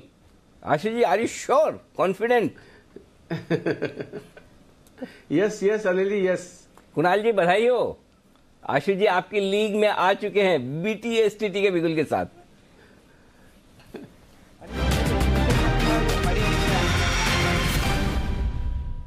बड़ा वाला बुलंद आवाज में बिगुल बज चुका है, और बिगुल बजने के बाद आशीष जी की तरफ से एक बेहतरीन कॉल निकलने वाला है। लिमिटेड इंटरवेंशन शायद जरूरत पड़े कुणाल जी की। उससे पहले आशीष जी बताइए सर। अनिल जी, एक तो मैं अभी आपकी बात सुन रहा था, और आप बिल्कुल आप जो कह रहे थे कि बाजार ओवरबॉट नहीं है, ओवरबॉट नहीं है अनिल जी, ओवरसोल्ड है। तो इंडेक्स और इंडेक्स की कॉल्स तो लॉन्ग रखनी चाहिए। और जो निफ्टी का बुल स्प्रेड था अनिल जी, जो सुबह परसों 12 रुपए में बनाया था, सुबह 22 बताया था, अब 26 रुपए है, और इसको राइड करना चाहिए। इसमें 35 रुपए 40 रुपए का भी इजाफा हो जाएगा। अनिल जी, मेरी 2 कॉल्स हैं, एक BTST क्योंकि हमारे पास बहुत सारी लॉन्ग कॉल्स हैं, एक ये भी लॉन्ग कॉल है क्योंकि मार्केट तेज लगती है, एक लॉन्ग है, एक शॉर्ट है, और इसमें लिमिटेड नहीं सर, पूरा इंटरवेंशन मुझे राकेश बंसल का चाहिए, फुल 100% इंटरवेंशन, क्योंकि ये दोनों स्टॉक वो ट्रैक करते हैं और उनके फेवरेट भी रह चुके हैं। तो BTST में आनंद जी जो बाय करना स्टॉक है वो है वॉक फार्मा। वोकार्ट फार्मा में मुझे लगता है कि अब ब्रेकआउट आया है, और हम पिछले दिनों से बोल रहे थे कि इसमें चलने की जो चाल दिख रही है कि इसका वर्स्ट ओवर हो गया है, और कहीं ना कहीं ये मूवमेंट दे रहा है। तो मुझे लगता है कि अगले 2-3 दिनों के लिए मार्केट में भी जो एक पकड़ लगती है, और ये चला भी नहीं है, तो अभी जो इसने सिग्नल दिया है सर, वॉक फार्मा लेने की राय है, और बेचने वाली भी सर साथ में ही बता दूं ताकि दोनों राय साथ में मिल जाएं, या वो अलग बताऊं? एक तो निपटा लो काम सर, रुको अभी। और इस बार आपने पसंद किया है कुणाल जी की जगह राकेश जी को। राकेश जी पहले फुल इंटरवेंशन कर दीजिए। बिल्कुल राकेश जी से सर। हाँ, पूरा आप इसे चाहिए, पता नहीं ऐसा क्यों हुआ, भगवान जाने, कुछ तो ठीक है। कुणाल जी, आपको पता है ना, जब आपको पुत्र रत्न की प्राप्ति हुई तो आशीष जी बहुत खुश नहीं हुए, बोले कि मेरा प्यार बांटने वाला कोई आ गया है, इसलिए शायद ये वो राकेश जी के पास अब पूछ रहे हैं। राकेश जी, आप बताइए वोकार्ट फार्मा पर अपनी राय। देखिए अनिल जी, पहली चीज तो आशु जी ने एकदम मौके पे वोकार्ट फार्मा को आइडेंटिफाई करा है। 435 के ऊपर स्टॉक में एक ब्रेकआउट देखने को मिल रहा है। क्लियरली खरीदारी की राय अनिल जी, 429 रुपए 50 पैसे का एक स्टॉप लॉस लगाना चाहिए, और 452 रुपए अनिल जी यहाँ पहला टारगेट होगा। दूसरा टारगेट 465 रुपए है। 452, 465 यहाँ टारगेट्स हैं। इन टारगेट्स के लिए वोकार्ट फार्मा पे खरीदारी की राय है। ओके, तो चलिए बिल्कुल खरीदारी की राय है वोकार्ट फार्मा, कोई दिक्कत नहीं। 1 मिनट, स्टॉप लॉस टारगेट फिर से बोलिए अनिल जी। 429 का स्टॉप लॉस है। इनफैक्ट 429 से भी 80 पैसे ऊपर कर लेना चाहिए। 430 के नीचे का स्टॉप लॉस लगाना चाहता हूं। 429 रुपीज 80 पैसे का स्टॉप लॉस। 452 पहला टारगेट है, 465 दूसरा टारगेट है। भाई साहब, एक चीज बताइए, कभी आपने अपना स्टॉप लॉस तो 2 डेसिमल तक नहीं दिया, इधर ये जब आशु जी का नंबर आया तो 429 रुपए 80 पैसा है, ऐसा क्यों? इसका जवाब दीजिए पहले तो। नहीं अनिल जी, ये एक्चुअल स्टॉप लॉस निकल रहा है, मौका नहीं मिल रहा अनिल जी। नहीं तो अपनी कॉल में तो पूरा मौका होता है। इनकी कॉल पे तो एग्जैक्ट निकल रहा है, आपकी कॉल पे एग्जैक्ट नहीं निकलता। नहीं अनिल जी, अपनी कॉल में थोड़ा सा हम कई बार राउंड ऑफ कर देते हैं। देखिए आशु जी, इसलिए मैं बोलता हूँ बिल्कुल ब्लाइंड ट्रस्ट मत करो। देखो थोड़ा थोड़ा है ना, हमें अपना यूज करते रहने का दिमाग। देखो क्योंकि देखो 429.80 बोलते मैं समझ गया, बंसल जी ने कुछ तो एकदम वो वाला निकाला है स्टॉप लॉस। एनीवे, चलिए ये स्टॉप लॉस है, यहाँ पर खरीदारी करने की राय है वोकार्ट फार्मा में। एक चीज और बता दूं, वोकार्ट फार्मा के चलने की आज एक बड़ी वजह ये भी है, आज ही ये वायदा कारोबार के बैंड से भी बाहर आया है, और बात करते करते 5-6 रुपए की तेजी तो ये दिखाई चुका है, 1% तो बोलने के बाद बढ़ चुका है। अब आशु जी, इसके सामने बेचना क्या है वो बता दीजिए। अनिल जी देखिए, जैसे मैंने बोला इतना सारा लॉन्ग है, कैनफिन भी, एक्सिस, कोटक, निफ्टी और इतनी सारी अभी वॉक फार्मा भी लिया है। अनिल जी बिना कोई शॉर्ट किए आपको पता है चाहे 10% हो तो कंफर्ट नहीं आता है, क्योंकि ये मार्केट है। सो अनिल जी आईटी थोड़ा सा वीक लग रहा है और स्ट्रगल कर रहा है, और मिड कैप आईटी उससे ज्यादा स्ट्रगल कर रहा है। तो मुझे लगता है कि हेक्सावेयर एक ऐसा स्टॉक है जिससे मुझे लगता है कि जो एक अंडर परफॉर्मिंग भी था और अब शायद थोड़ा सा ब्रेकडाउन सिग्नल दे रहा है। तो इसमें भी सर मुझे राकेश से पूरी फुल इंटरवेंशन चाहिए। क्या इतने सारे लॉन्ग के अगेंस्ट हेक्सावेयर एक गुड सेल है क्या? मुझे लगता है कि सर इसको बेच के जाना चाहिए और इसमें काफी नीचे के लेवल भी आ सकते हैं। तो कुणाल जी एक बात बताएं, हेक्सावेयर सर 336 के लेवल पे यहाँ पर कि आपकी बिकवाली की सलाह होगी? कुणाल जी नहीं, राकेश जी। अच्छा राकेश जी आप बताएं सर 336 के लेवल पे क्या करना चाहिए हेक्सावेयर पे? देखिए अरे आशु जी, मेरा मिठाई का डब्बा मैं भिजवा रहा हूँ आपको। मिठाई का ठीक है ठीक है, डब्बा पहुंचते आपकी तरफ कॉल आना शुरू हो जाएंगे। आशु जी की तरफ से ये जवाब है। बताइए राकेश जी। बिल्कुल ठीक अनिल जी, जैसे अभी आशु जी ने बोला कि क्या ये गुड सेल है, अनिल जी गुड नहीं है, वेरी गुड सेल है। एक तो अनिल जी मैंने अपने करियर में चीज देखी है, तेजी के बाजार में अगर कोई स्टॉक ब्रेकडाउन दे रहा है तो उसको मिस नहीं करना चाहिए। हेक्सावेयर एक ओवरवेट सेल कॉल है, एक बड़े चार्ट्स पर एक बड़ा ब्रेकडाउन देखने को मिल रहा है और यहाँ पर 346 का एकमात्र स्टॉप लॉस लगा के इसको बेचना चाहिए और नीचे में 328 रुपए का पहला टारगेट है और उस टारगेट के लिए हेक्सावेयर एक परफेक्ट हेज प्लस एक परफेक्ट शॉर्टिंग कैंडिडेट है। तो चलिए, तो हेक्सावेयर परफेक्ट शॉर्टिंग कैंडिडेट है, यहां पर बेच कर चले। एक बार स्टॉप लॉस और टारगेट फिर से बता दें सर जरा मुझे। अनिल जी 346 का स्टॉप लॉस है, 328 का टारगेट है। 346 स्टॉप लॉस, 328 सारे लेवल फ्यूचर्स के हैं ना? ये सारे लेवल फ्यूचर्स के। ओके, और फ्यूचर में चल रहा है 337 के आसपास, तो बेच दीजिए तुरंत प्रभाव से।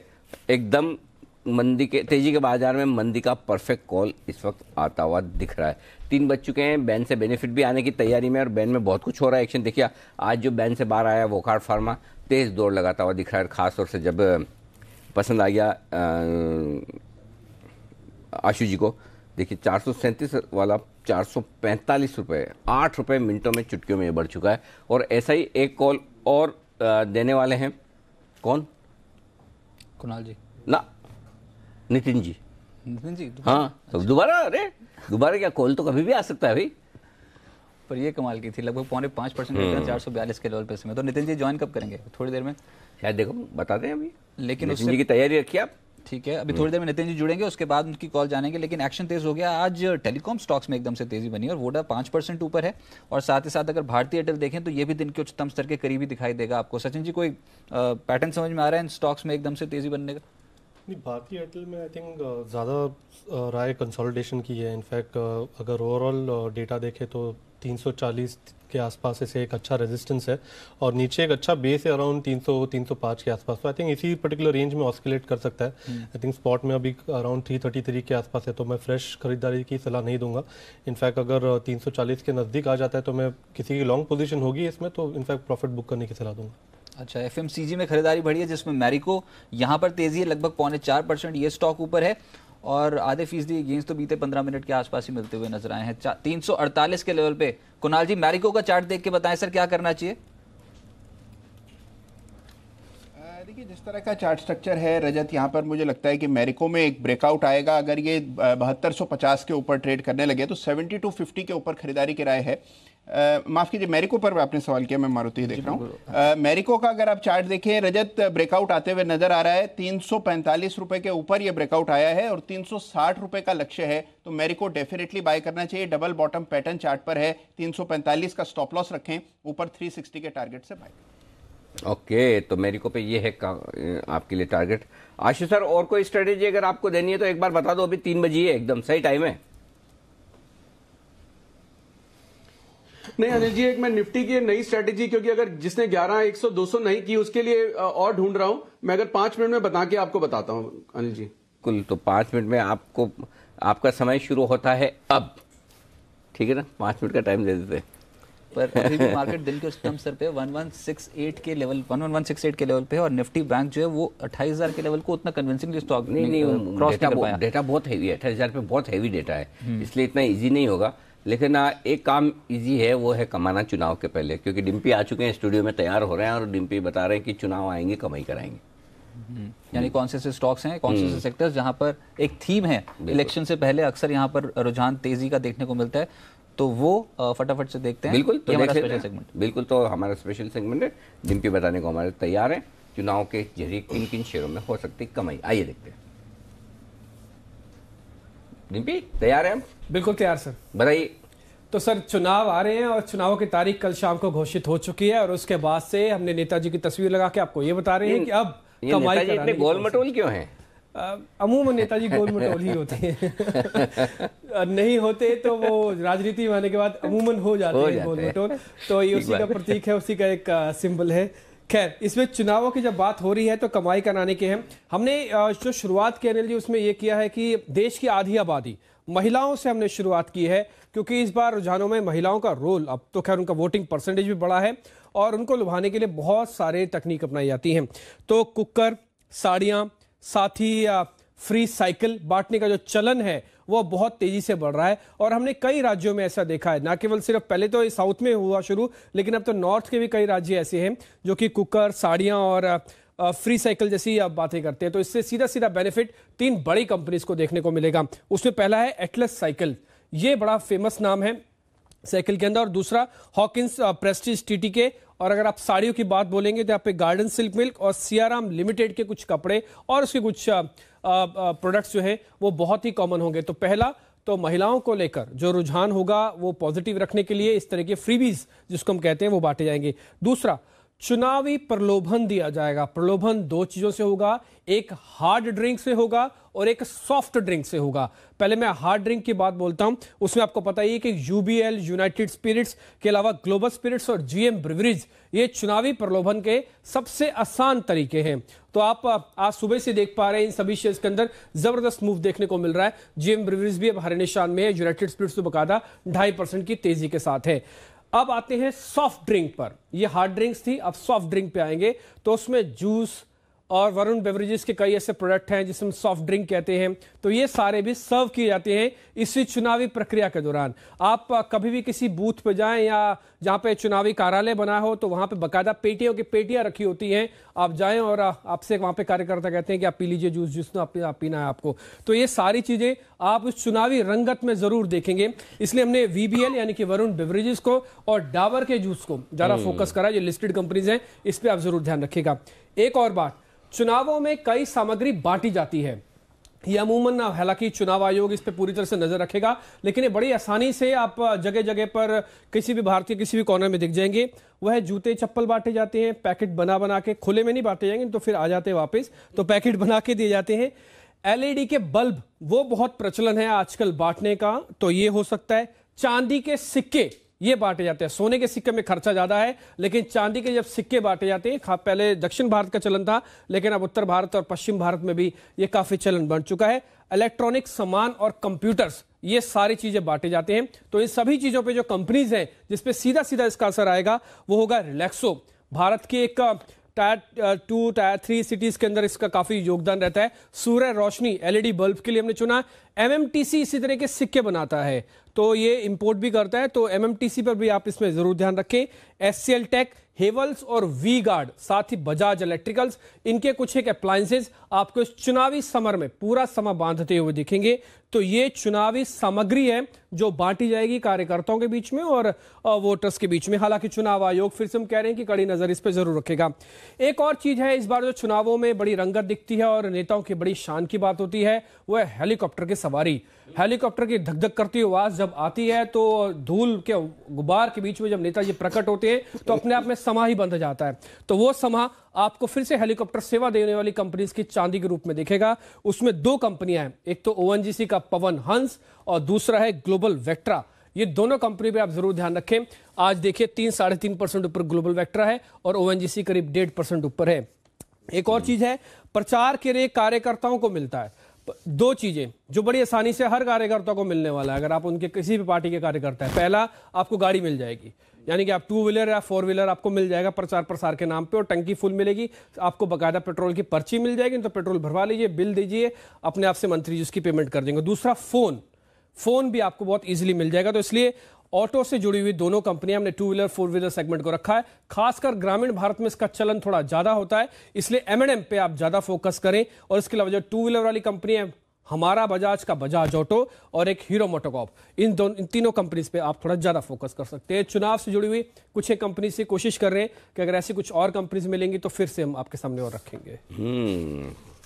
ऐसा लग रहा था कि हम चुनाव प्रचार के बीच में ही एकदम मूड और माहौल आपने सेट कर दिया। डिम्पी जी, चुनाव लड़े हैं या लड़वाया है आपने? जिस तरह का आपने अनुभव बताया है, ये तो जिसने या तो लड़ा हो या जिसने लड़वाया हो उसी को आ सकता है।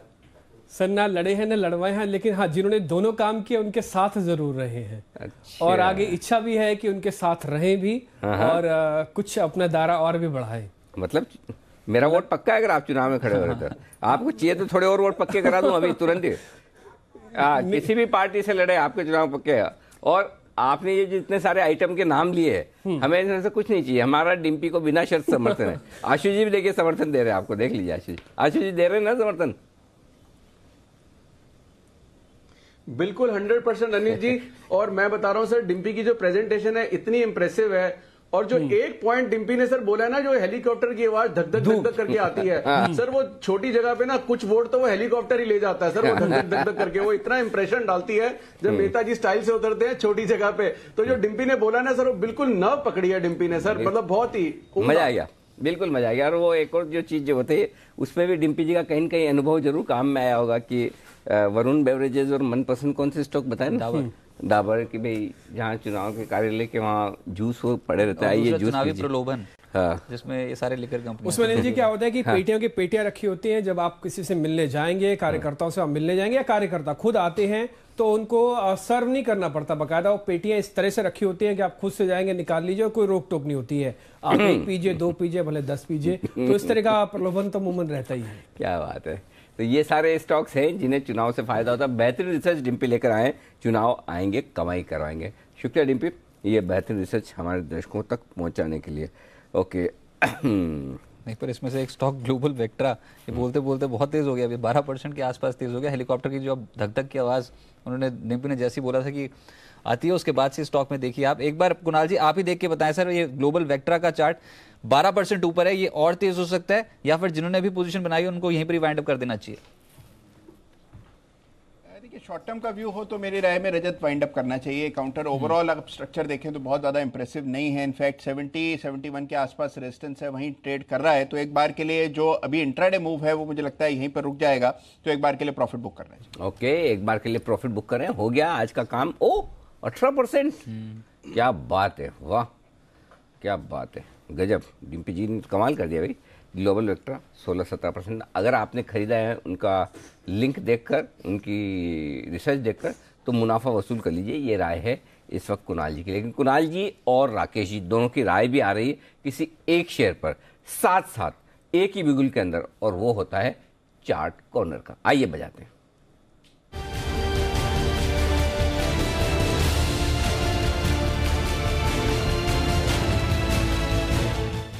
बताइए sir.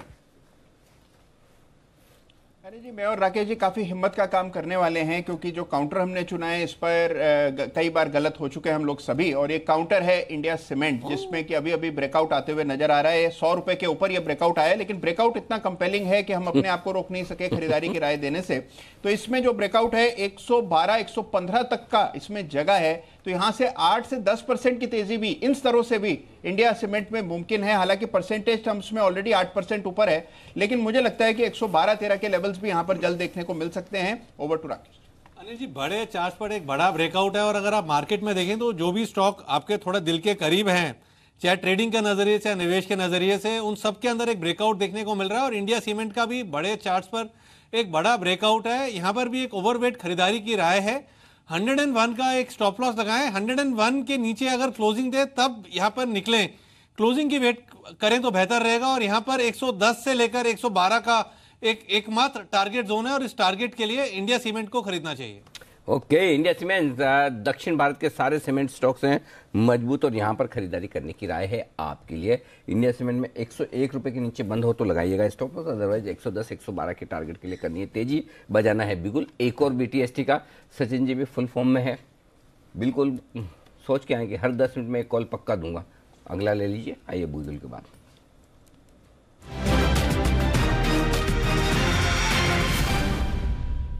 Yes sir. Anil ji, Indiabulls housing finance लेना है कि बेचना है? लेना है। ओके। इनफैक्ट जिस तरीके से ओपनिंग है और थोड़ा सा शांत है स्टॉक, बट 3 दिन की गिरावट आई थिंक उसने ऑब्जर्व कर ली है। मुझे यहाँ से लग रहा है कि पैटर्न देख कर के 740 745 तक वापस एक बार रिबाउंड हो सकता है। 717 718 के आसपास कैश में ये अभी मिल रहा है। 700 का स्टॉप लॉस होगा और 745 का फर्स्ट टारगेट होगा। ओवरऑल पैटर्न स्ट्रक्चर देखें तो वापस यहाँ पर भी एक राइजिंग 3 काइंड ऑफ फॉर्मेशन है। 3 कैंडल्स उसके ऑलरेडी एब्जॉर्ब हो चुके हैं नेगेटिव साइड पे। तो आज का सत्र काफ़ी इंटरेस्टिंग होगा। लास्ट 15 मिनट में अगर 726 के ऊपर वो सस्टेन हो जाता है तो आई थिंक ये पर्टिकुलर पैटर्न वापस कंफर्म भी हो रहा है। तो आई थिंक यहाँ पर BTST करना चाहिए। थोड़ी सी रिवॉर्ड रिस्क अपॉर्चुनिटी बेटर है। 700 के स्टॉप लॉस के साथ 745 का टारगेट होगा। बिल्कुल, तो यहाँ पर खरीदारी करिए। 700 पर लगाइए स्टॉप लॉस। 722 के आसपास करनी है खरीदारी। फ्यूचर्स में 745 का आपका होगा टारगेट खरीदारी करने के लिए। आज से सचिन जी की राय है इस वक्त इस स्टॉक पर। एक और स्टॉक जो मुझे BTST के लिहाज से बेहद मजबूत नजर आ रहा है और उस पर राय लेना चाहता हूँ मैं सचिन जी आप ही से।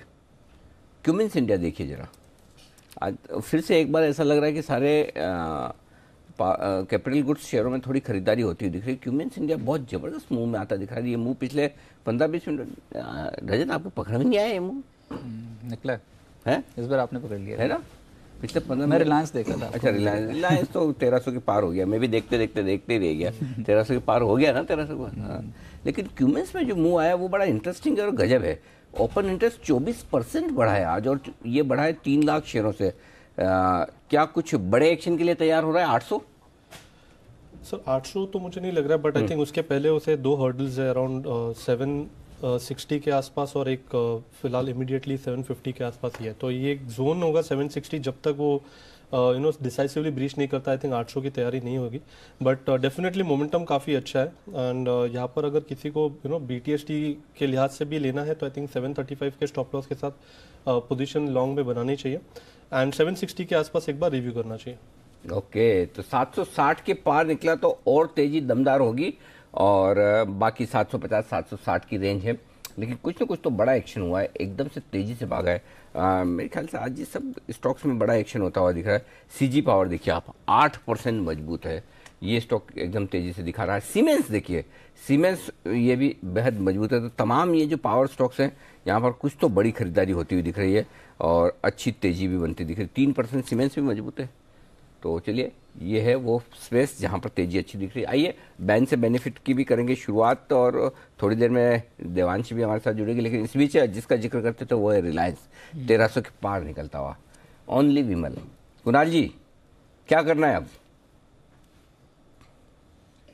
मुझे लगता है कि 1300 से भी ज़्यादा इंपॉर्टेंट जो लेवल है वो 1305 रुपए का है, जहां पर अभी ये ट्रेड कर रहा है। ये फ्यूचर में एक बड़ा रेजिस्टेंस जोन है। लेकिन मुझे लगता है कि जिस तरह का स्ट्रक्चर है ये काउंटर इस लेवल को पार करेगा, नया हाई बनाएगा और मुझे लगता है रिलायंस हुएगा तो मौजूदा स्तरों पर बिल्कुल खरीदारी की राय है, होल्ड करने की राय है। बैंक निफ्टी विशेष रूप से अनिल जी आपका साथ मिला और देखिए 28,000 का लेवल पार हो गया है फ्यूचर्स में। अब केवल 100 पॉइंट्स की दूरी है 120 पॉइंट्स की फ्यूचर्स में 28,200 के टारगेट से। तो मुझे लगता है कि सारे टारगेट्स बैंक निफ्टी में भी निफ्टी में हासिल। हाँ, फ्यूचर दे रहे हो 28,200। मैं तो कैश का लेवल चाहता हूँ। हाँ, प्रीमियम बहुत हो गई, लेकिन हाँ बात सही है आपकी। 125 पॉइंट के आसपास की प्रीमियम चल रही है बैंक निफ्टी में। प्रीमियम तो इस हिसाब से अगर 28,075 भी पहुंच गया तो कुणाल जी का काम तो हो जाएगा। लेकिन हाँ, मेरा ये मानना है कि 28,000 के ऊपर क्लोजिंग देने मुश्किल है। जिस तरह के डेटा बने हुए हैं बैंक निफ्टी 28,000 के ऊपर बंद हो नहीं पाएगा, बहुत मुश्किल है। 11 लाख शेयर है कॉल्स में और 8 लाख शेयर पुट में है। और जो 8 लाख शेयर पुट में है वो भी तो थोड़ा जैसे 28,000 के नज़दीक आता है वो थोड़ी पोजीशन अपनी हल्की तो करते ही हैं, इसमें कोई डाउट नहीं। लेकिन FMCG ये एक ऐसा तबका जो बीते कुछ 15-20 मिनट में एक्टिव हुआ है, जिसमें गोदरेज कंज्यूमर और नेस्ले दोनों ही स्टॉक्स वायदा कारोबार में तेज हैं। एक बार राकेश जी, गोदरेज कंज्यूमर देख के बताएं सर। 2% कुल मिलाकर आज के दिन का रिटर्न है, लेकिन आधे फीसदी बीते 15-20 मिनट के आसपास का रिटर्न। तो गोदरेज कंज्यूमर कैसा लग रहा है आपको? देखिए रजत, इस स्टॉक ने भी 715 रुपए के एक लेवल को तोड़ा है और उसके ऊपर सस्टेन कर रहा है। टेक्निकली स्टॉक एक बाई मोड पर है। 706 का एक टेक्निकल स्टॉप लॉस बैठता है और टेक्निकली शॉर्ट टर्म में 740 के लेवल्स के लिए स्टॉक एक अच्छा बाइंग कैंडिडेट है। साथ ही साथ जो तेजी बनी है उसमें अशोक लेलैंड, हम पहले ही बोल रहे थे कि जो बीता चुनाव गया उसमें 5 मार्च 2014 से 12 मई 2014 के बीच, यानी कि जब डिक्लेयर हुई थी डेट्स और उसके बाद जब लास्ट वोटिंग हुई तब अशोक लेलैंड ऑटो सेक्टर में सबसे तेज दौड़ लगाने वाला स्टॉक था। एक बार सचिन जी देख के बताएं 93 94 के जोन्स पे क्या किया जाए स्टॉक के साथ। इनफैक्ट यहाँ पर अगर किसी की पोजीशन है तो उनको मेंटेन करनी चाहिए। इनफैक्ट 100 के लेवल के आसपास तक की ये तेजी बन सकती है जिस तरीके से अभी भी इसमें डेटा बन रहा है। आई थिंक क्लियरली यहाँ पर हाई टॉप हाई बॉटम नया एक बन चुका है। एंड अगर ट्रेलिंग स्टॉप लॉस की बात करें तो आई थिंक जब तक स्टॉक 90 के नीचे क्लोज नहीं होता आई थिंक तब तक ये पर्टिकुलर ट्रेंड इंटैक्ट रह सकती है। 100 की तैयारी है एंड 93 के आसपास भी लेने की चेष्टा करनी चाहिए। 90 का स्टॉप लॉस होगा। 90 के स्टॉप लॉस के साथ यहाँ कर सकते हैं खरीदारी। लेकिन जैसा अभी रिलायंस की हम बात करते हैं, नितिन जी ने रिलायंस दिया था पिछली बार 10 की कमाई में और उन्होंने 1300 से लेकर 1305 1310 का टारगेट दिया था और वो टारगेट आपके लिए हासिल हो चुका है। तो 10 की कमाई में शानदार स्टॉक रिकमेंड करने का नितिन जी का सिलसिला बरकरार है और बड़े बड़े टारगेट्स वाले हासिल होते हुए भी दिख रहे हैं। तो रिलायंस भी नितिन जी का आ चुका है target hit stamp please. Okay चलिए, तो रिलायंस आज एक तरफा बाजार की तेजी को लीड करता है। राइट। और साथ ही साथ एक और स्टॉक है वो है वोल्टास। ये भी दिन के उच्चतम स्तर के आसपास दिखाई देगा आपको। आज ये जो कंज्यूमर ड्यूरेबल से जुड़ी कंपनी है ये एक्टिव थी। वोल्टास और साथ साथ हेवल्स दोनों स्टॉक्स में तेजी बनी, लेकिन वोल्टास से 5% ऊपर। कुणाल जी देख के बताएं चार्ट्स, वोल्टास 626 के लेवल्स पे क्या करना चाहिए? तो आज वोल्टास मिस हो गया है तो इसलिए आपने मेरी दुखती रख पर हाथ रख दिया है इस काउंटर का नाम लेकर। ये हम 610 के आसपास आज सवेरे रेकमेंड करने जा रहे थे और फिर इसमें बड़ी तेजी बन गई तो हमने सोचा कि 2-3% बढ़ चुका है तो थोड़ा नीचे आएगा तब रेकमेंड करेंगे और ये रुका ही नहीं। देखिए 626 के लेवल्स अभी चल रहे हैं। मुझे लगता है कि 640 तक वोल्टास जा सकता है, तो जिन्होंने आज खरीदा है होल्ड करें। 640 तक का मोमेंटम वोल्टास में बनता दिख रहा है। अच्छा, तमाम सीमेंट स्टॉक्स में एकदम से तेजी बढ़ रही है और ये जो एसीसी अंबुजा ये तो तेज है ही, स्मॉल कैप स्टॉक्स में इनके मुकाबले ज़्यादा तेजी। इंडिया सीमेंट के बारे में अभी थोड़ी देर पहले राकेश जी बात कर ही रहे थे कुणाल जी, लेकिन ये एसीसी अंबुजा एक बार आप देख के बताएं राकेश जी, दोनों में से कोई भी स्टॉक पसंद है क्या? क्योंकि मूव मिला है और बीते 15-20 मिनट में खरीदारी बहुत स्ट्रांग देखने को मिली दोनों स्टॉक्स में। देखिए रजत, मुझे तो एंटायर सीमेंट स्पेस जो आपने एसीसी बोला ये भी काफ़ी तेज लग रहा है और टेक्निकली मुझे लगता है एसीसी में ऊपर में अनदर 50 रुपए की तेजी मौजूदा स्तरों से देखने को मिलेगी। 1655 रुपए तक ये स्टॉक रैली दिखाने का दमखम रखता है, बट कोई नियर बाय स्टॉप लॉस नहीं है, किसी ने लिया हुआ है तो डेफिनेटली यहाँ पर होल्ड करना चाहिए। सेम चीज रजत अंबुजा के साथ है। अंबुजा भी एक नई टेरिटरी में निकल रहा है और टेक्निकली ये स्टॉक भी ऊपर में जो रैली है इसकी एक्सटेंड हो सकती है और यहाँ पर भी किसी ने ले रखा है तो डेफिनेटली इसको होल्ड करना चाहिए अंबुजा को। और टेक्निकली मुझे लगता है अंबुजा के अंदर ऊपर में 242 243 के लेवल्स देखने को मिलेंगे और यहाँ पर स्टॉप लॉस 227 का बैठता है। अदानी पार एक और स्टॉक जहां पर तेजी बन रही है और ये भी करीब करीब दिन के पर चार्ट दिखाइए कि दिन के उच्चतम स्तर के आसपास है कि नहीं। 52 के लेवल पे निचले स्तर से फिर से पलट गया और ये लगभग दिन के उच्चतम स्तर के आसपास है। 4% की तेजी देखने को मिला। सचिन जी अदानी पार का चार्ट स्ट्रक्चर देख के बताएं सर। देखिए कंजेशन जोन है 52 के आसपास। आई थिंक ये अगर पार हो जाता है क्लोजिंग बेसिस पे तो ये जो मोमेंटम मिला है आई थिंक वो काफ़ी अच्छी तरह एक्सटेंड हो सकता है 57 58 तक का। इनफैक्ट किसी के अगर यहाँ पर पोजीशन है तो मैं स्ट्रिक्टली 50 का स्टॉप लॉस रेकमेंड करूँगा क्लोजिंग बेसिस पे। ये दोनों लेवल्स कैश के एंड 52 के ऊपर जब तक वो क्लोजिंग नहीं होता आई थिंक तब तक स्टॉप लॉस को ट्रेल नहीं करना चाहिए, मेंटेन करनी चाहिए लॉन्ग पोजीशन। ओके, तो अदानी पावर एक और स्टॉक है जो आमतौर पर बैन में रहता है, इस वक्त नहीं है लेकिन बैन में नहीं होने के बावजूद चल रहा है तो बढ़िया बात है कम से कम। तो फिर बैन में कोई आने की तैयारी है, निकलने की तैयारी है। 3 स्टॉक है बैन में, कोई बाहर निकलेगा या कोई नया आएगा? आइए जानते हैं देवांशी से बैन से बेनिफिट।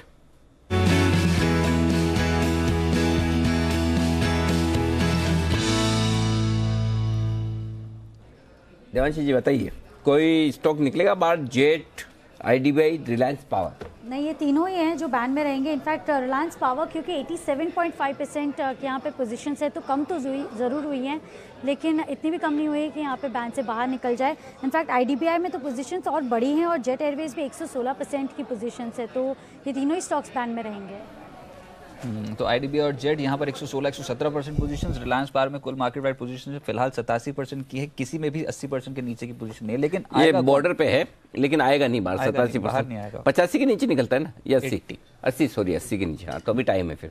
तो नई एंट्री कोई हो सकती है क्या दिवांशी? करवाओ। रिलायंस इंफ्रा 98% पोजीशंस उससे भी ज्यादा है, तो ये एक स्टॉक है जहाँ पे बैन आ सकता है। अच्छा, रिलायंस इंफ्रा आ सकता है बैन में, चलो अच्छी बात है, यहाँ पोजीशन काफी बन गई। तो एक बार जरा इन्हीं एडीएजी स्टॉक्स पे ही राय ले ली जाए आशु सर की। आशु सर, क्या करना चाहिए इस वक्त इनमें?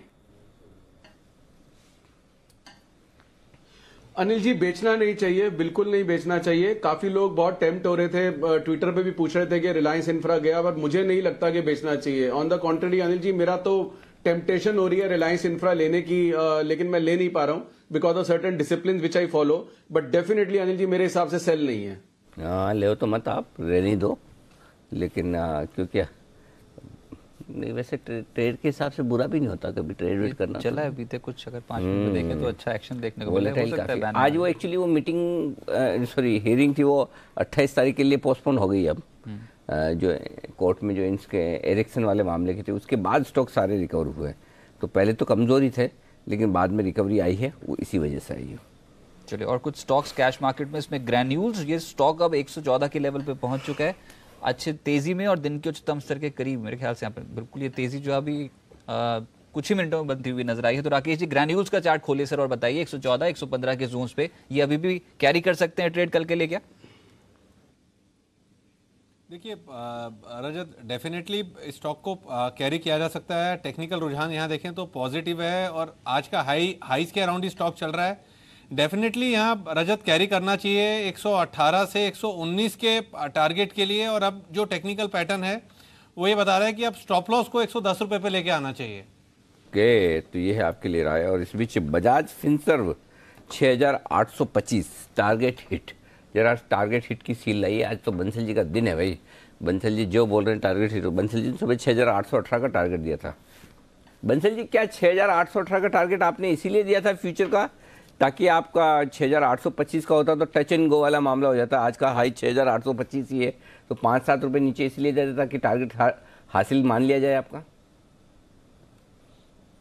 नहीं अनिल जी, 6818 का टारगेट दिया था क्योंकि वो एक टेक्निकल टारगेट निकल रहा था। और जैसे अभी थोड़ी देर पहले आप आशु जी की कॉल में पूछ रहे थे, ऐसा नहीं अनिल जी कि आशु जी की कॉल में एक ऑड फिगर दी थी, अपनी कॉल्स में भी हम ऑड फिगर देते हैं, तो वो एक टेक्निकल टारगेट था, वो निकल गया होता। आप ऐसा करके दिए होते तो आपको तुरंत याद आ जाता और साथ में बोल भी देते थे कि देखिए सुबह ही आज बजाज फिनसर्व 6818 दिया। नहीं, ये तो अभी आप पीछे से बोल रहे हो, ऐसा नहीं, उसी वक्त बोलते तो मैं आपका लॉजिक मान लेता था। आपने आशीष जी को जानबूझ के ऐसा पॉइंट वाले में दिए, मैं तो ये 419 रुपये 80 पैसे ये तो बिल्कुल पक्का ऐसे ही माना जाएगा, चिंता मत करो, आपका एक्सप्लेनेशन का फायदा नहीं है बंसल जी।